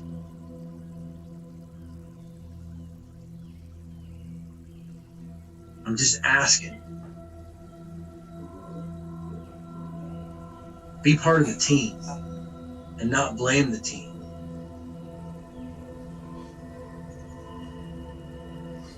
Why don't you roll a persuasion check with disadvantage? I don't know if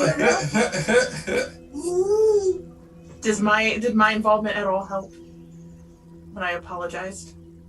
I think it would have.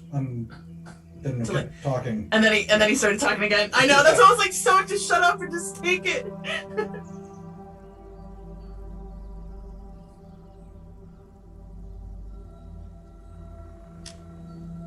New Stoic rolls a 19.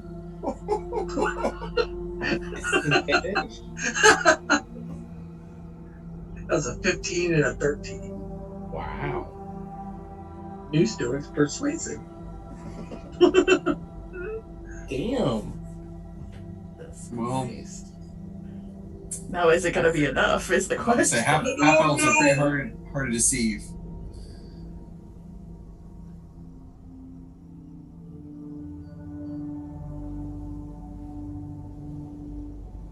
I'm seeing what this.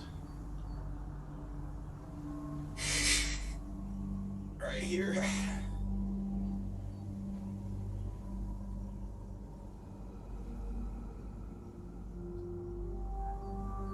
Trying to decide what the role is here.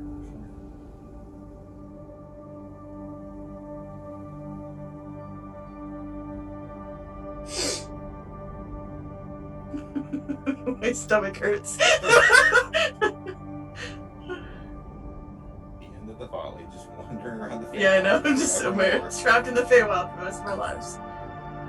Oh no, our lives are gonna end pretty quickly. Make it out.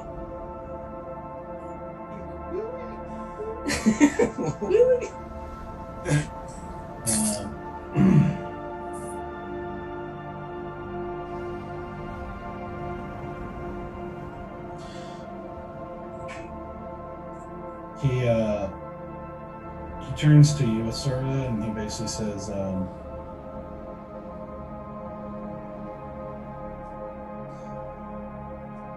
you know, this is probably not going to mean anything since I'm apparently not trustworthy and virtually useless in every single way.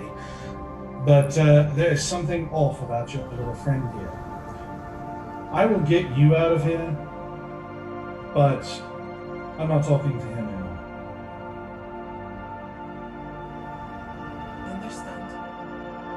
And I thank you for helping. Despite the fact that we have not appreciated you in that. So thank you. You are a better man than I. Let's just go.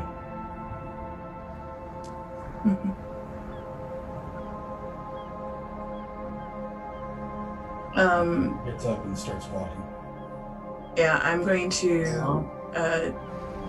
grab Stoic by the front of his armor and just like push him a little further out from the rest of everybody and just be like, what is going on with you? He just shakes you off and moves to the end of the line, far away from as close as possible. I am not going to let that go.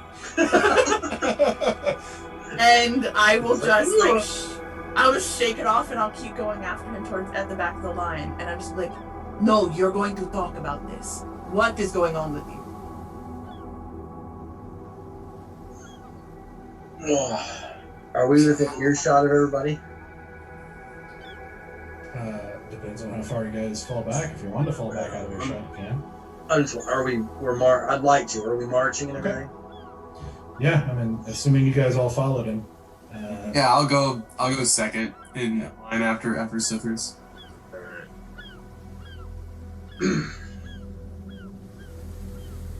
Look. I lost my temper, okay? Don't really have a problem with it. Other than the fact that weird as shit. And speaks in riddles and frustrates the crap out of me because I don't understand. All in all, I know he is a good guy and he's not out to get us. But damn it, this entire trip felt like a really slippery slope with him at the helm. Like, I know I messed up trying to free those animals that a fat cat was going to eat. But I couldn't walk away.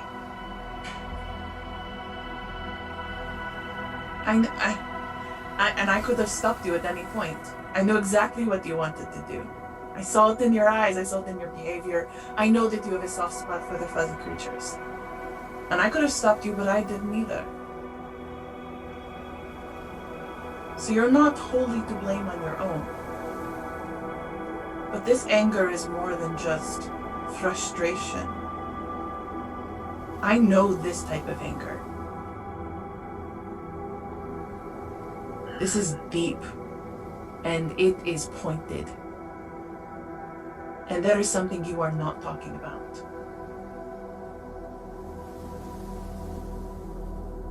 You don't find it strange that we all suddenly popped up I in find the it Emperor's court? I find it incredibly strange. But I don't know if you know this, I know very little about magic. And I know even less about the Feywild. So obviously something happened from the time the doors were opened to the time I was falling endlessly in the sky forever to landing right in the middle of the Sapphire Queen's Court. And I want to know what it was.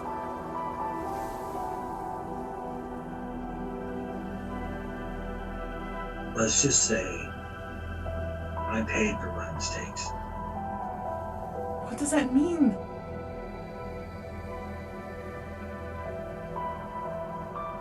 Means we're almost safe. We get out of here, be safe. But until we do, not. And I had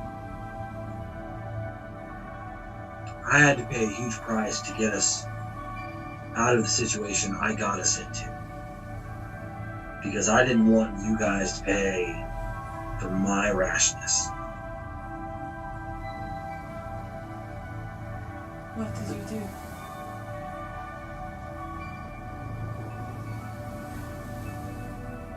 I got us out. That's all that's important. Selena is our responsibility, and it has been since we interfered in that town so long ago.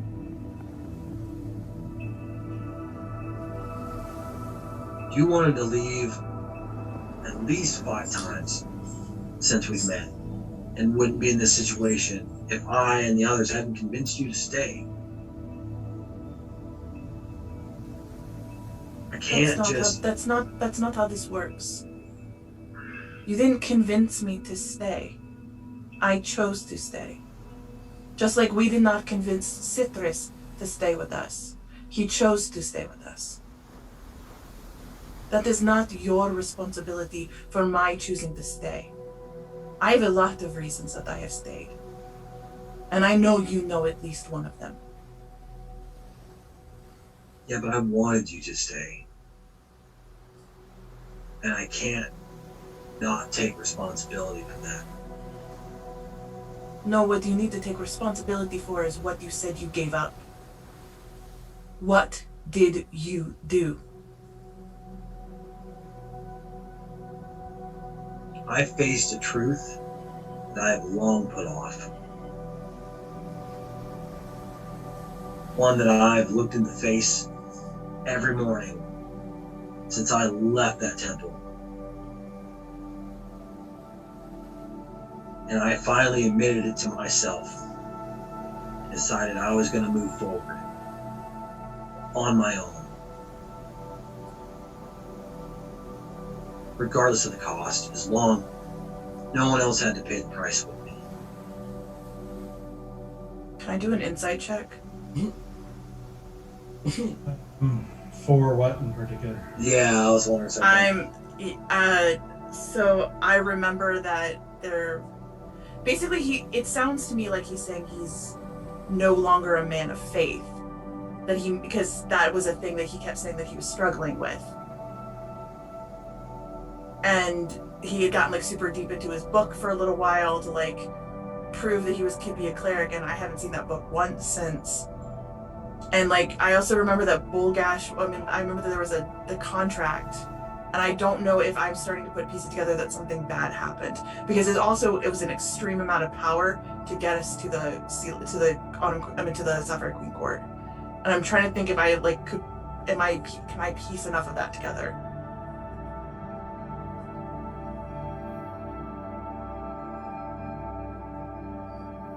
Because I obviously didn't see the Eldritch Blast part.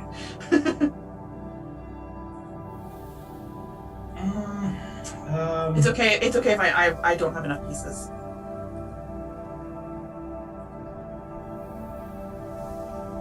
I think, yeah, I mean, yeah, because it's like there's too many strange possibilities, like the Feywild and just your lack of knowledge and magic, and to kind of understand everything, to really put all of the 2 and 2 together. Okay. Yeah, especially since we're talking about another PC, like it's, you know. Mm-hmm. Mm-hmm.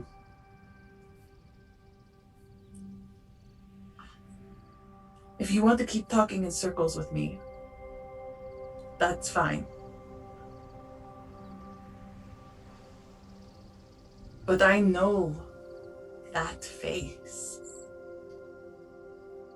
I know what it is like when you have felt like you did not have power, and you would do anything to make sure that you had it, to do what you needed to do. And I died on the battlefield because of it. Because I was so hungry to be powerful, to protect you all, that I did something truly stupid, and I died for it. And if it weren't for you, I would be I don't know where.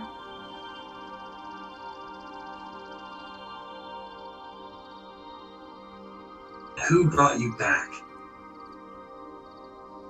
You did. No.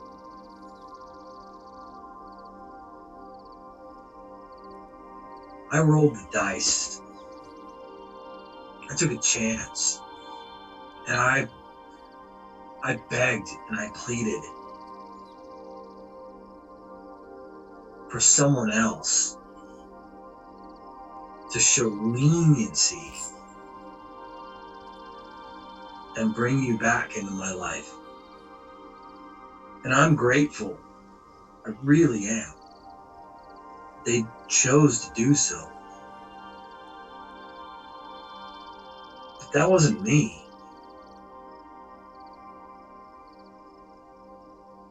That was exactly you. It was my... It does not matter where the power came from. It was you who asked. But if who I ask says no, what do I do? Because they've said no to me before. I've lost loved ones and asked the same question.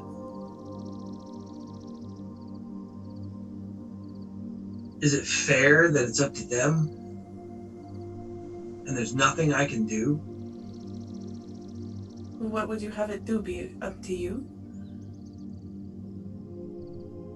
That is a lot of power to decide who lives and dies. I don't want the choice. I just want to know the cost. Well, the cost of a cleric is faith. For me, the cost is trust. I had the faith, more than I do now, more than I did when it allowed me to show you the way back. I had 10 times the faith, and I was denied and shown it wasn't truly up to me. It's up to the gods that on a whim choose how and when and who goes where, and for God's sakes, Valen's fallen in love with a god that wants to flip a coin. And I don't want to take that from him, because I understand the clarity that comes with faith and the assuredness, knowing, truly knowing something is there for you. But I also know what it feels like when that doesn't come true, and when that faith is betrayed. I'm tired of depending on some other power that no matter what I do, no matter how hard I work, no matter what I'm willing to sacrifice, it's ultimately on their whim.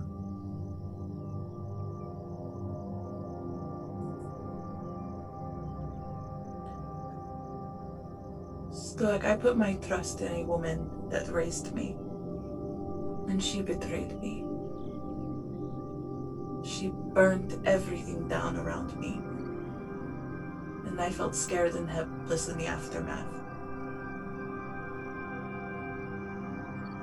But do you know what I did?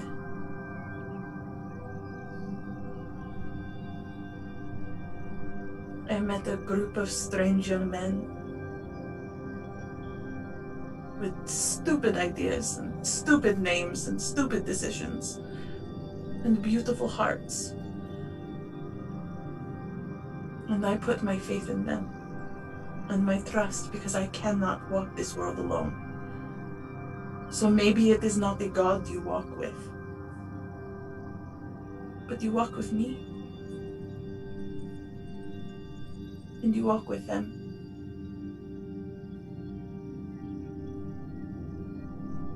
But I am afraid that you have made terrible choices because a boy is in pain.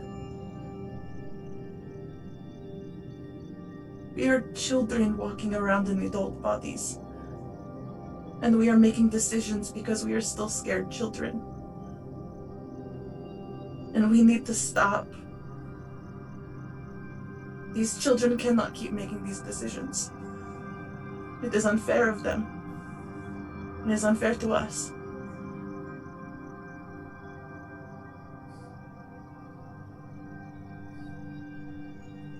You're going to have to tell me what you did at some point, because I will not let this go. Let's just say that I chose to do exactly what you described. I chose to walk with you and with my friends, and with those I know I can depend on.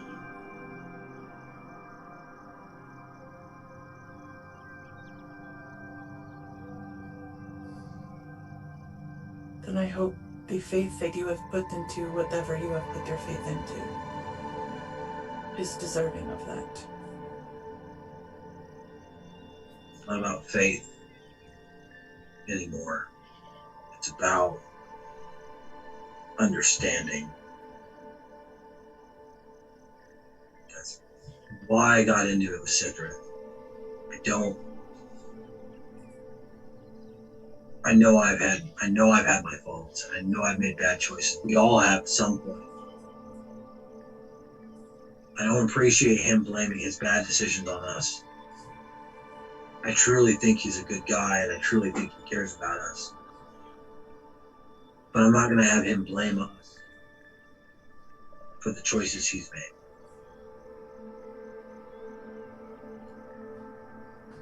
In context, we have made more bad decisions than he has.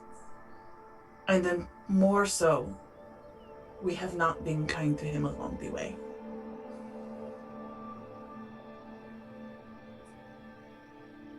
Maybe you're right. And I am trying to work on that. But God, he just irritates me. He irritates me too. But he says things that hit a little too close to home. Sometimes. Well, now I feel stupid. When we were inside the ring of trees, I tried to talk to children.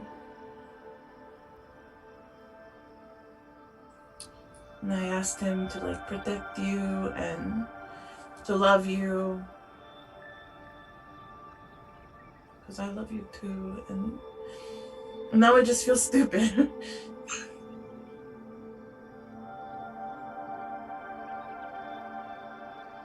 We head in the right direction. I feel like we might have been lost, and I kind of just start to walk a little faster. Damn, Stoic. Oh man. I don't know what to do with the L word. I'm just gonna like pretend. I just like stop and I plant my feet when you like try to awkwardly like bulldoze ahead, and I'm just gonna be like, Stoic, you don't have to say it back, and you don't even have to ever feel it, but I wanted you to know. And I just like march like 3 steps behind him, just like frustrated. You can talk to whoever you want to talk to. It doesn't matter to me. I just keep going.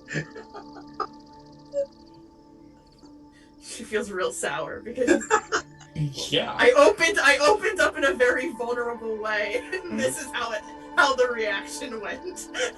Wait, who's in the back of the line besides us? Who's the first one I run into?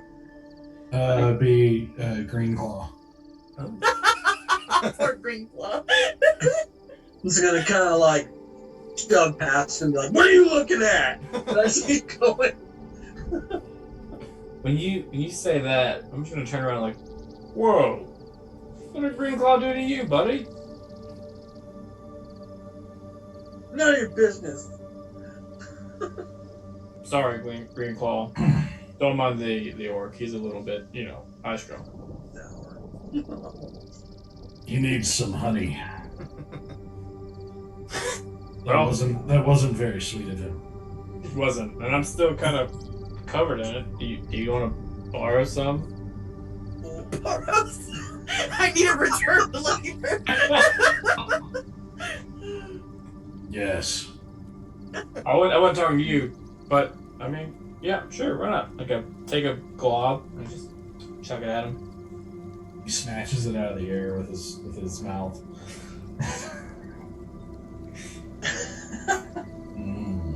Oh, Green Claw. You're a good man. Thanks for helping us. No man. Well, it's an expression where we're from. Same. I am no man too. It's an insult where I'm from. Oh, well, I apologize. You're a good bear. Thank you for helping us out. Well, you're a good bear too. Ah.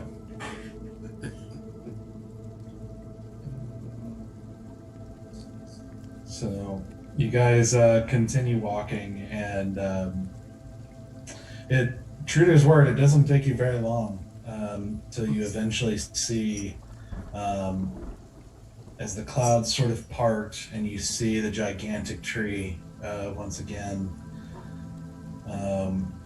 As you approach the Glade of Knowledge, and as you enter in, it doesn't take long as you start walking through the rows of books again, before Lyric appears, and she's like, oh, hi, you're back.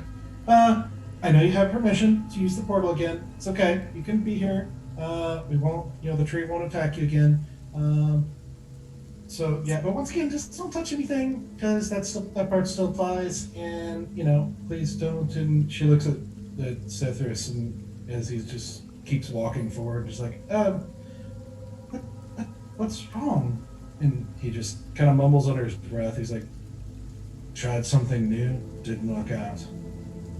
He just keeps walking. Can I grab Lyric and pull her back. Oh, hi. Thank you again so much for your hospitality and your kindness. I know we did barge in at the beginning. We really hurt Citrus. You hurt him? Did he do something? Was he not a good guy? He was a great guide, and we did not appreciate him. And I think we hurt his feelings. Well, you should have appreciated him. We should have, but sometimes you don't realize how great something is until it's a little too late. So I was going to ask you, do you like Citrus? I mean, sure. Romantically. Well, you don't like him, I guess. You know. And I'm not romantically. Do you like him romantically?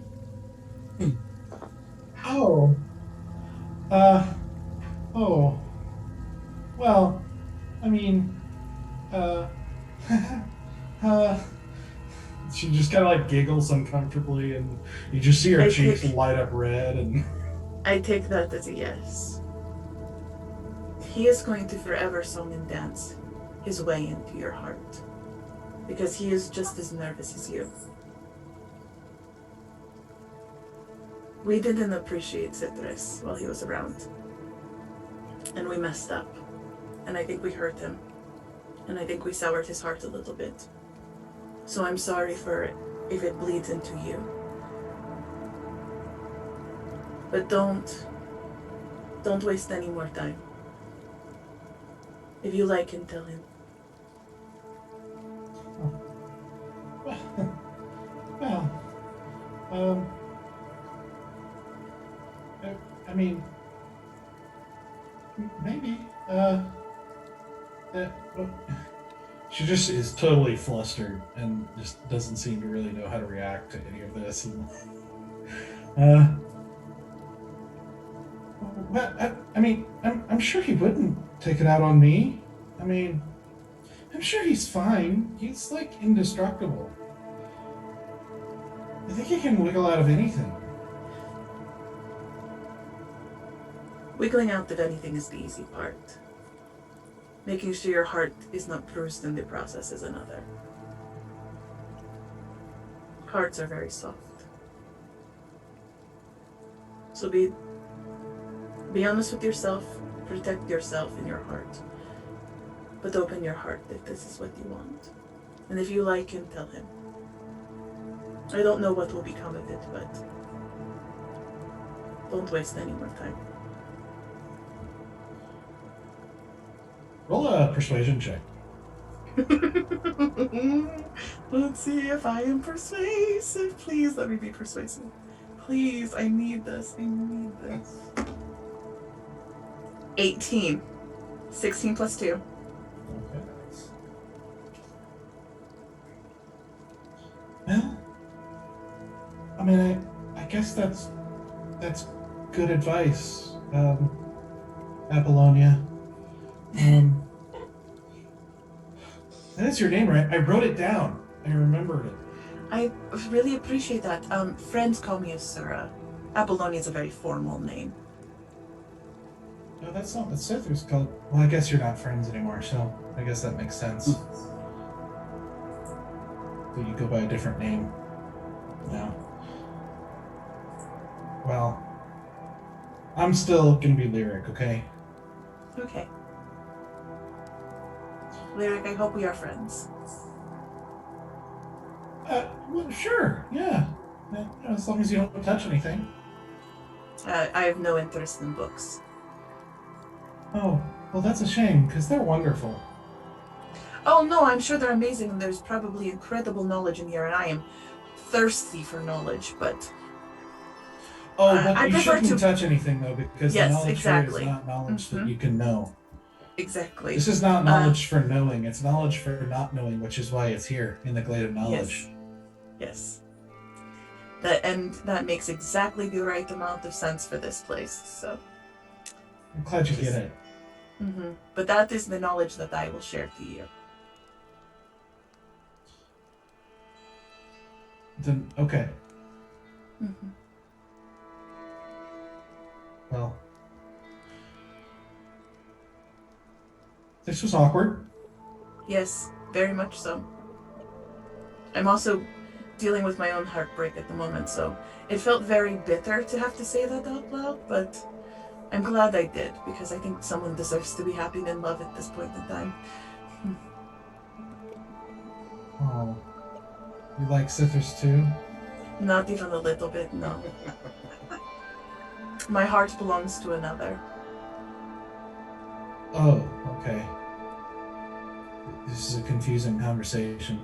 It is, it is. There's a lot of unspoken still left in this conversation, but I think it's best because really the point was your side of this, so okay. And then I'm just gonna walk away. Yeah, it's hard to have conversations when it's unspoken, but okay. You walk off. Lovelier. Oh man. So you guys continue to make your way through the glade of knowledge, eventually finding yourself back at the entrance to the portal, which on this side kind of looks like kind of a round mist. Not so much like a light, but like just sort of a mist. And just okay, well, here you go. Just I walk over to Sithris. I go, I heard about what happened, and we have not treated you as a friend, and that is definitely on us. And when I talked to your mom this morning, I think it was, again, times pay well. It did make me realize something. You are a vital asset to this team. We would not be here were it not for you. And we have treated you like shit. And I apologize. And I don't know how much this means, but I think you should have this. And I give him my cloak. Kind of put it over top of him. Do what you want with it. If you want to use it as a blanket, give it away. I understand. But just know, 6 people have these cloaks, and you should be one of them. You deserve to wear, if you want to, you deserve to wear the Folly markings as much as the rest of us do. Thank you for leading us. Thank you for protecting us. And if you need help in the future and we're around, come find us.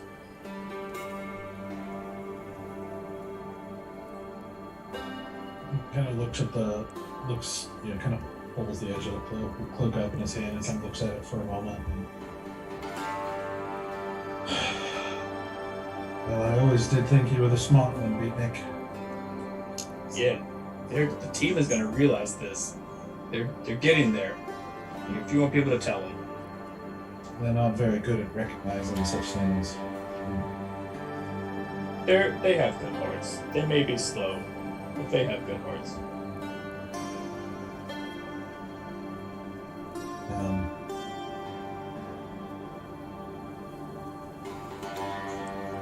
Well, thank you.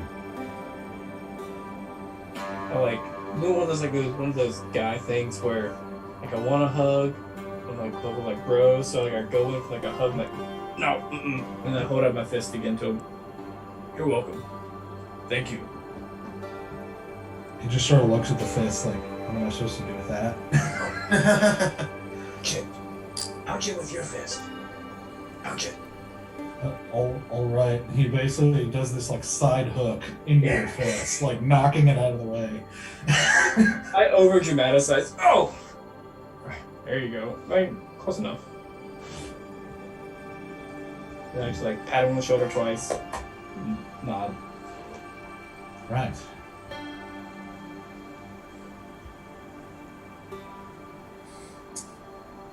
I'm also gonna walk up after Bear's little thing there and pull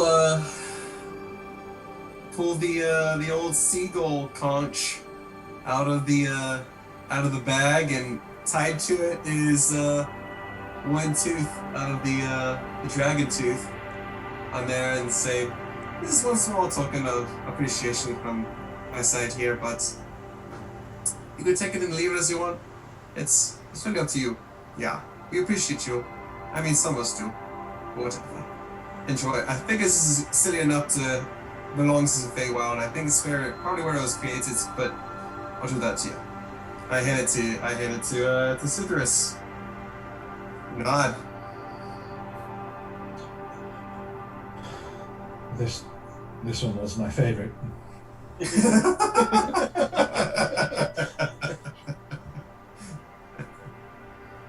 Did he give you back the wand? Yeah, he gave me back the wand. He gave me back the wand. Yeah.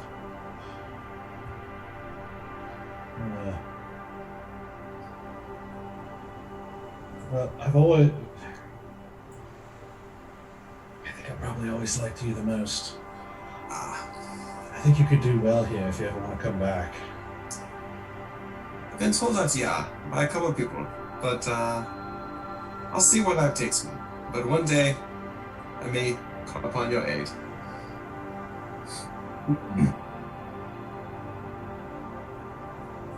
All right. Best of luck. Yes, of course you do. And I'll just saunter on by with my pipe. I assume we're all walking towards the mist hole. Yeah. That's the name of the episode, Larry. Into the Into the mist hole.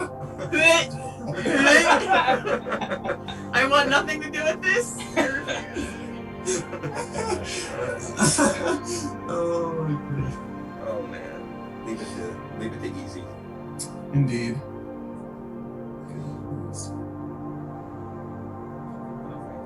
We about to walk through this portal.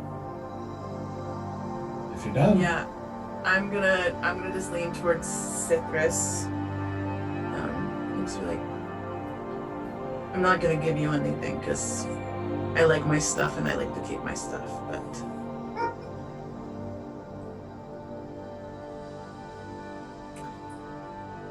but you deserve someone who will always be thankful and grateful for your existence and everything you are and everything you provide. And I look over. Before you can finish that, you get interrupted as Lyric goes, "I like you!" and I just like close my mouth and I just like smile for a minute and I go, "You're welcome." And I walk away. And Lyric like immediately like has a hand over her mouth.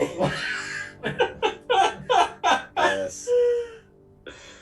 Tell me not to waste time. I'm sorry. I'm She sorry. did not. And I appreciate that. Mhm. I appreciate that in Lyric. Yep.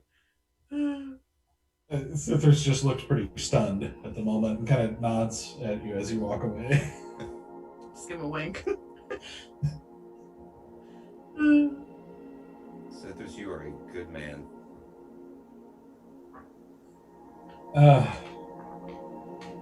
Yes. Well, good. And he kind of puts his hand on your shoulder and sort of turns it away from Lyric and.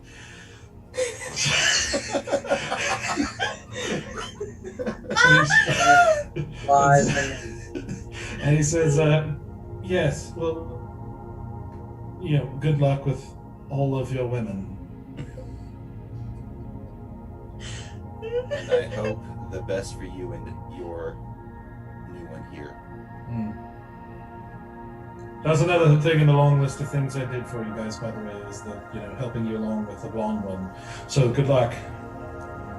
Oh no! Is it the first time that Valence really heard that? Because I remember there was something that was implied a while back, but I don't think it was ever detailed. Yeah.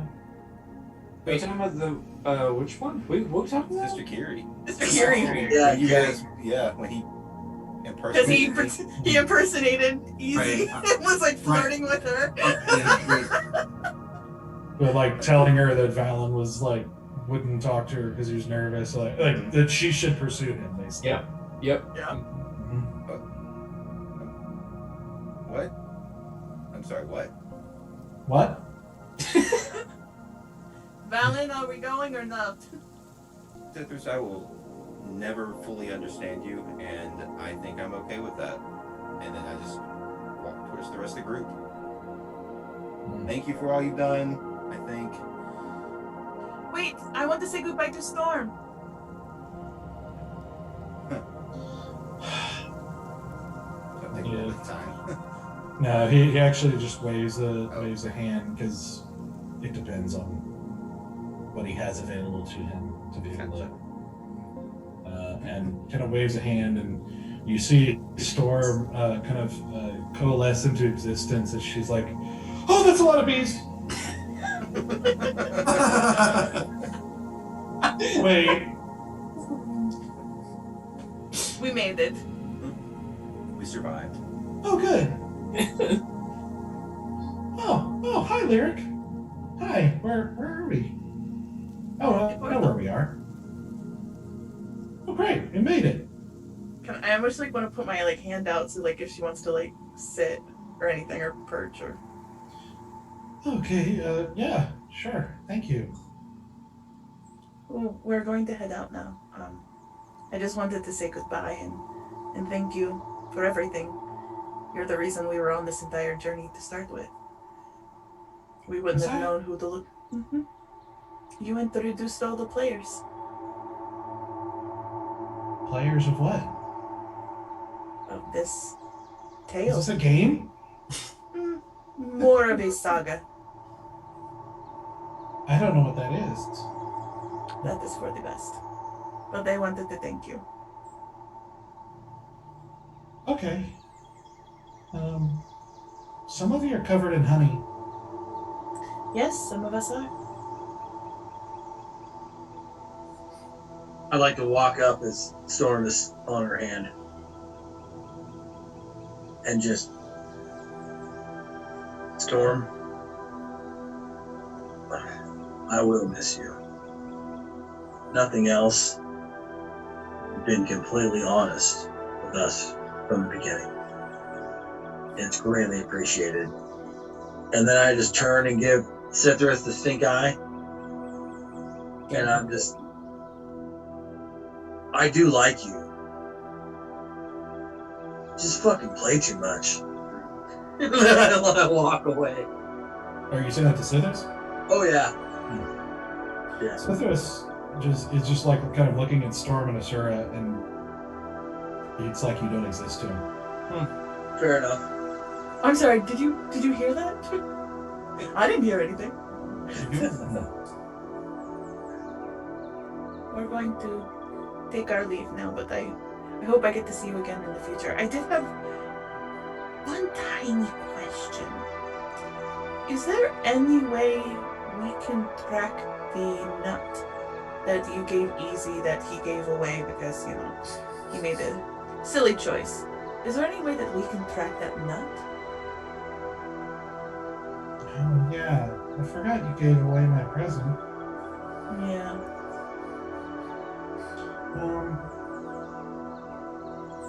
Well, look, I guess I can give you a pixie card for me. A pixie card? Yeah. And you hear Lyric kind of gasp a little bit, and she's like, "That's really special." What is it? Well, it lets you call me to you. Not very often. It's really rare. And probably don't do it very often. Yes, understood. Well, you probably can't do it very often. It's sort of hard to predict, but yeah. And she kind of does a sort of set of symbols in the air with both of her hands, and you see like these sort of patterns of traces of light after her fingers, kind of shaping vaguely into a card shape, and then she brings her hands down and it coalesces into a physical card with like what looks like basically a painting of her on the front, and she hands it to. Thank you. Is it like a baseball card, like Yeah, a basically, business like card? like a baseball card size, more or less. What's Storm's RBI? Not very good. Not very good. Well, thank you very, very much. I understand that this is a very great honor that you are bestowing. So I appreciate this very much. I'm going to not let easy play with it. Oh, Yeah, I can only make one or two of them in my life, so. And that is very much an honor, and I do not take this lightly. Thank you. Yeah, well, I'm gonna miss you guys too. If you just want to come around and hang out sometime, we won't say no. Yeah, well, I'm sure we'll be back in the, like you guys' realm at some point here soon. Yeah. And, I think we liked you guys. Right? And she looks at Sithris, and Sithris just kind of looks away. I don't think we were as nice to your brother as we should have been. No. Well, you should have been. Yeah. Such is the way with the world, though. Sometimes you learn a lesson a little too late. Well, there's always time. And I am eager to see what time looks like when we get back. Probably still weird. Yes. And linear. Hopefully. awesome. And I'm just gonna slowly let my hand out so that she can go and do what she wants to do. As she's floating away, I'm just gonna look at Storm and be like, "Oh, and your secret's safe with me," and I'll wink at her. Okay. Sherlock's confused.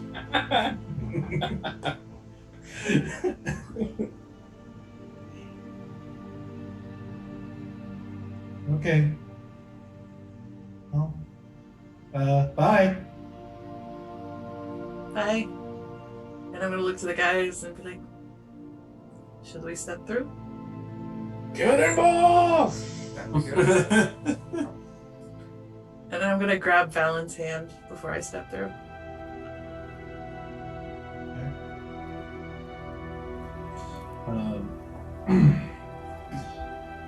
So you guys turn and start looking into the swirl of mist in front of you, and start focusing again as you start to see the silhouette of trees and a forest beyond, and you see the trees start to take on more detail and more shape as you slowly feel yourself being pulled into this sort of misty vision as you cross back into the material world, and you start even then feeling the transition of weight slowly creeping back onto you as you enter back into time and the reality you're familiar with and the weightiness of the real world.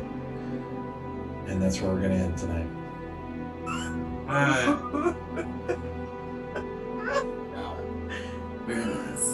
For some twists and turns there.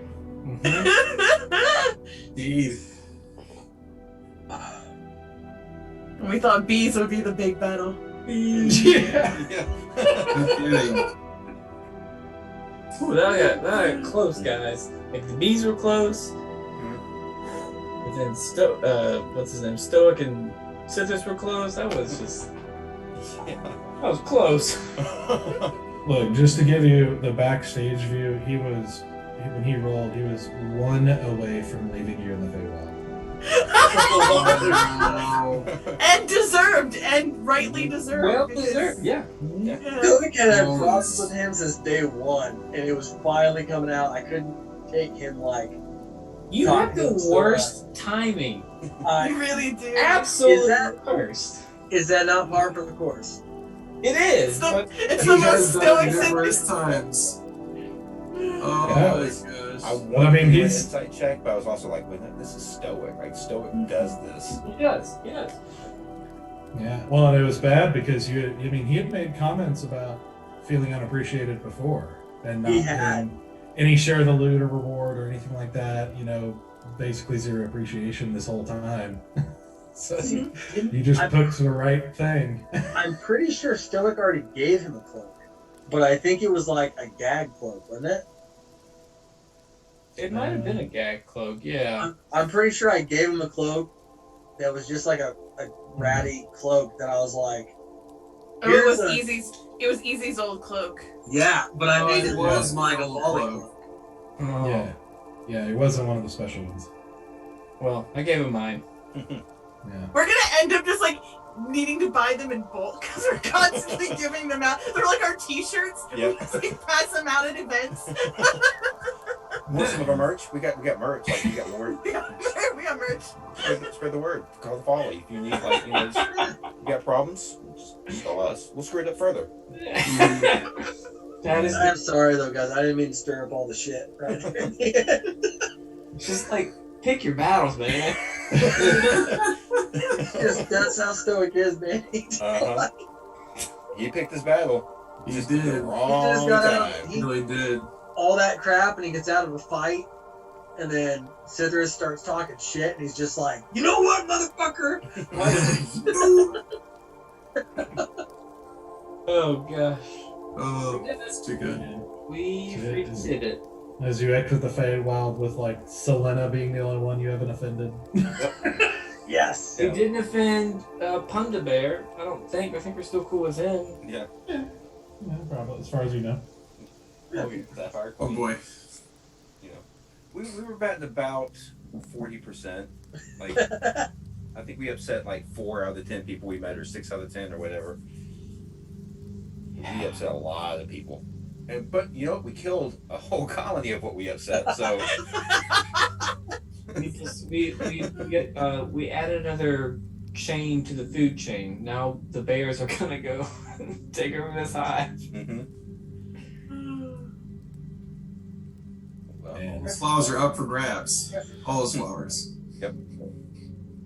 and all right. Well, so that was crazy, but now the party's back in the material realm.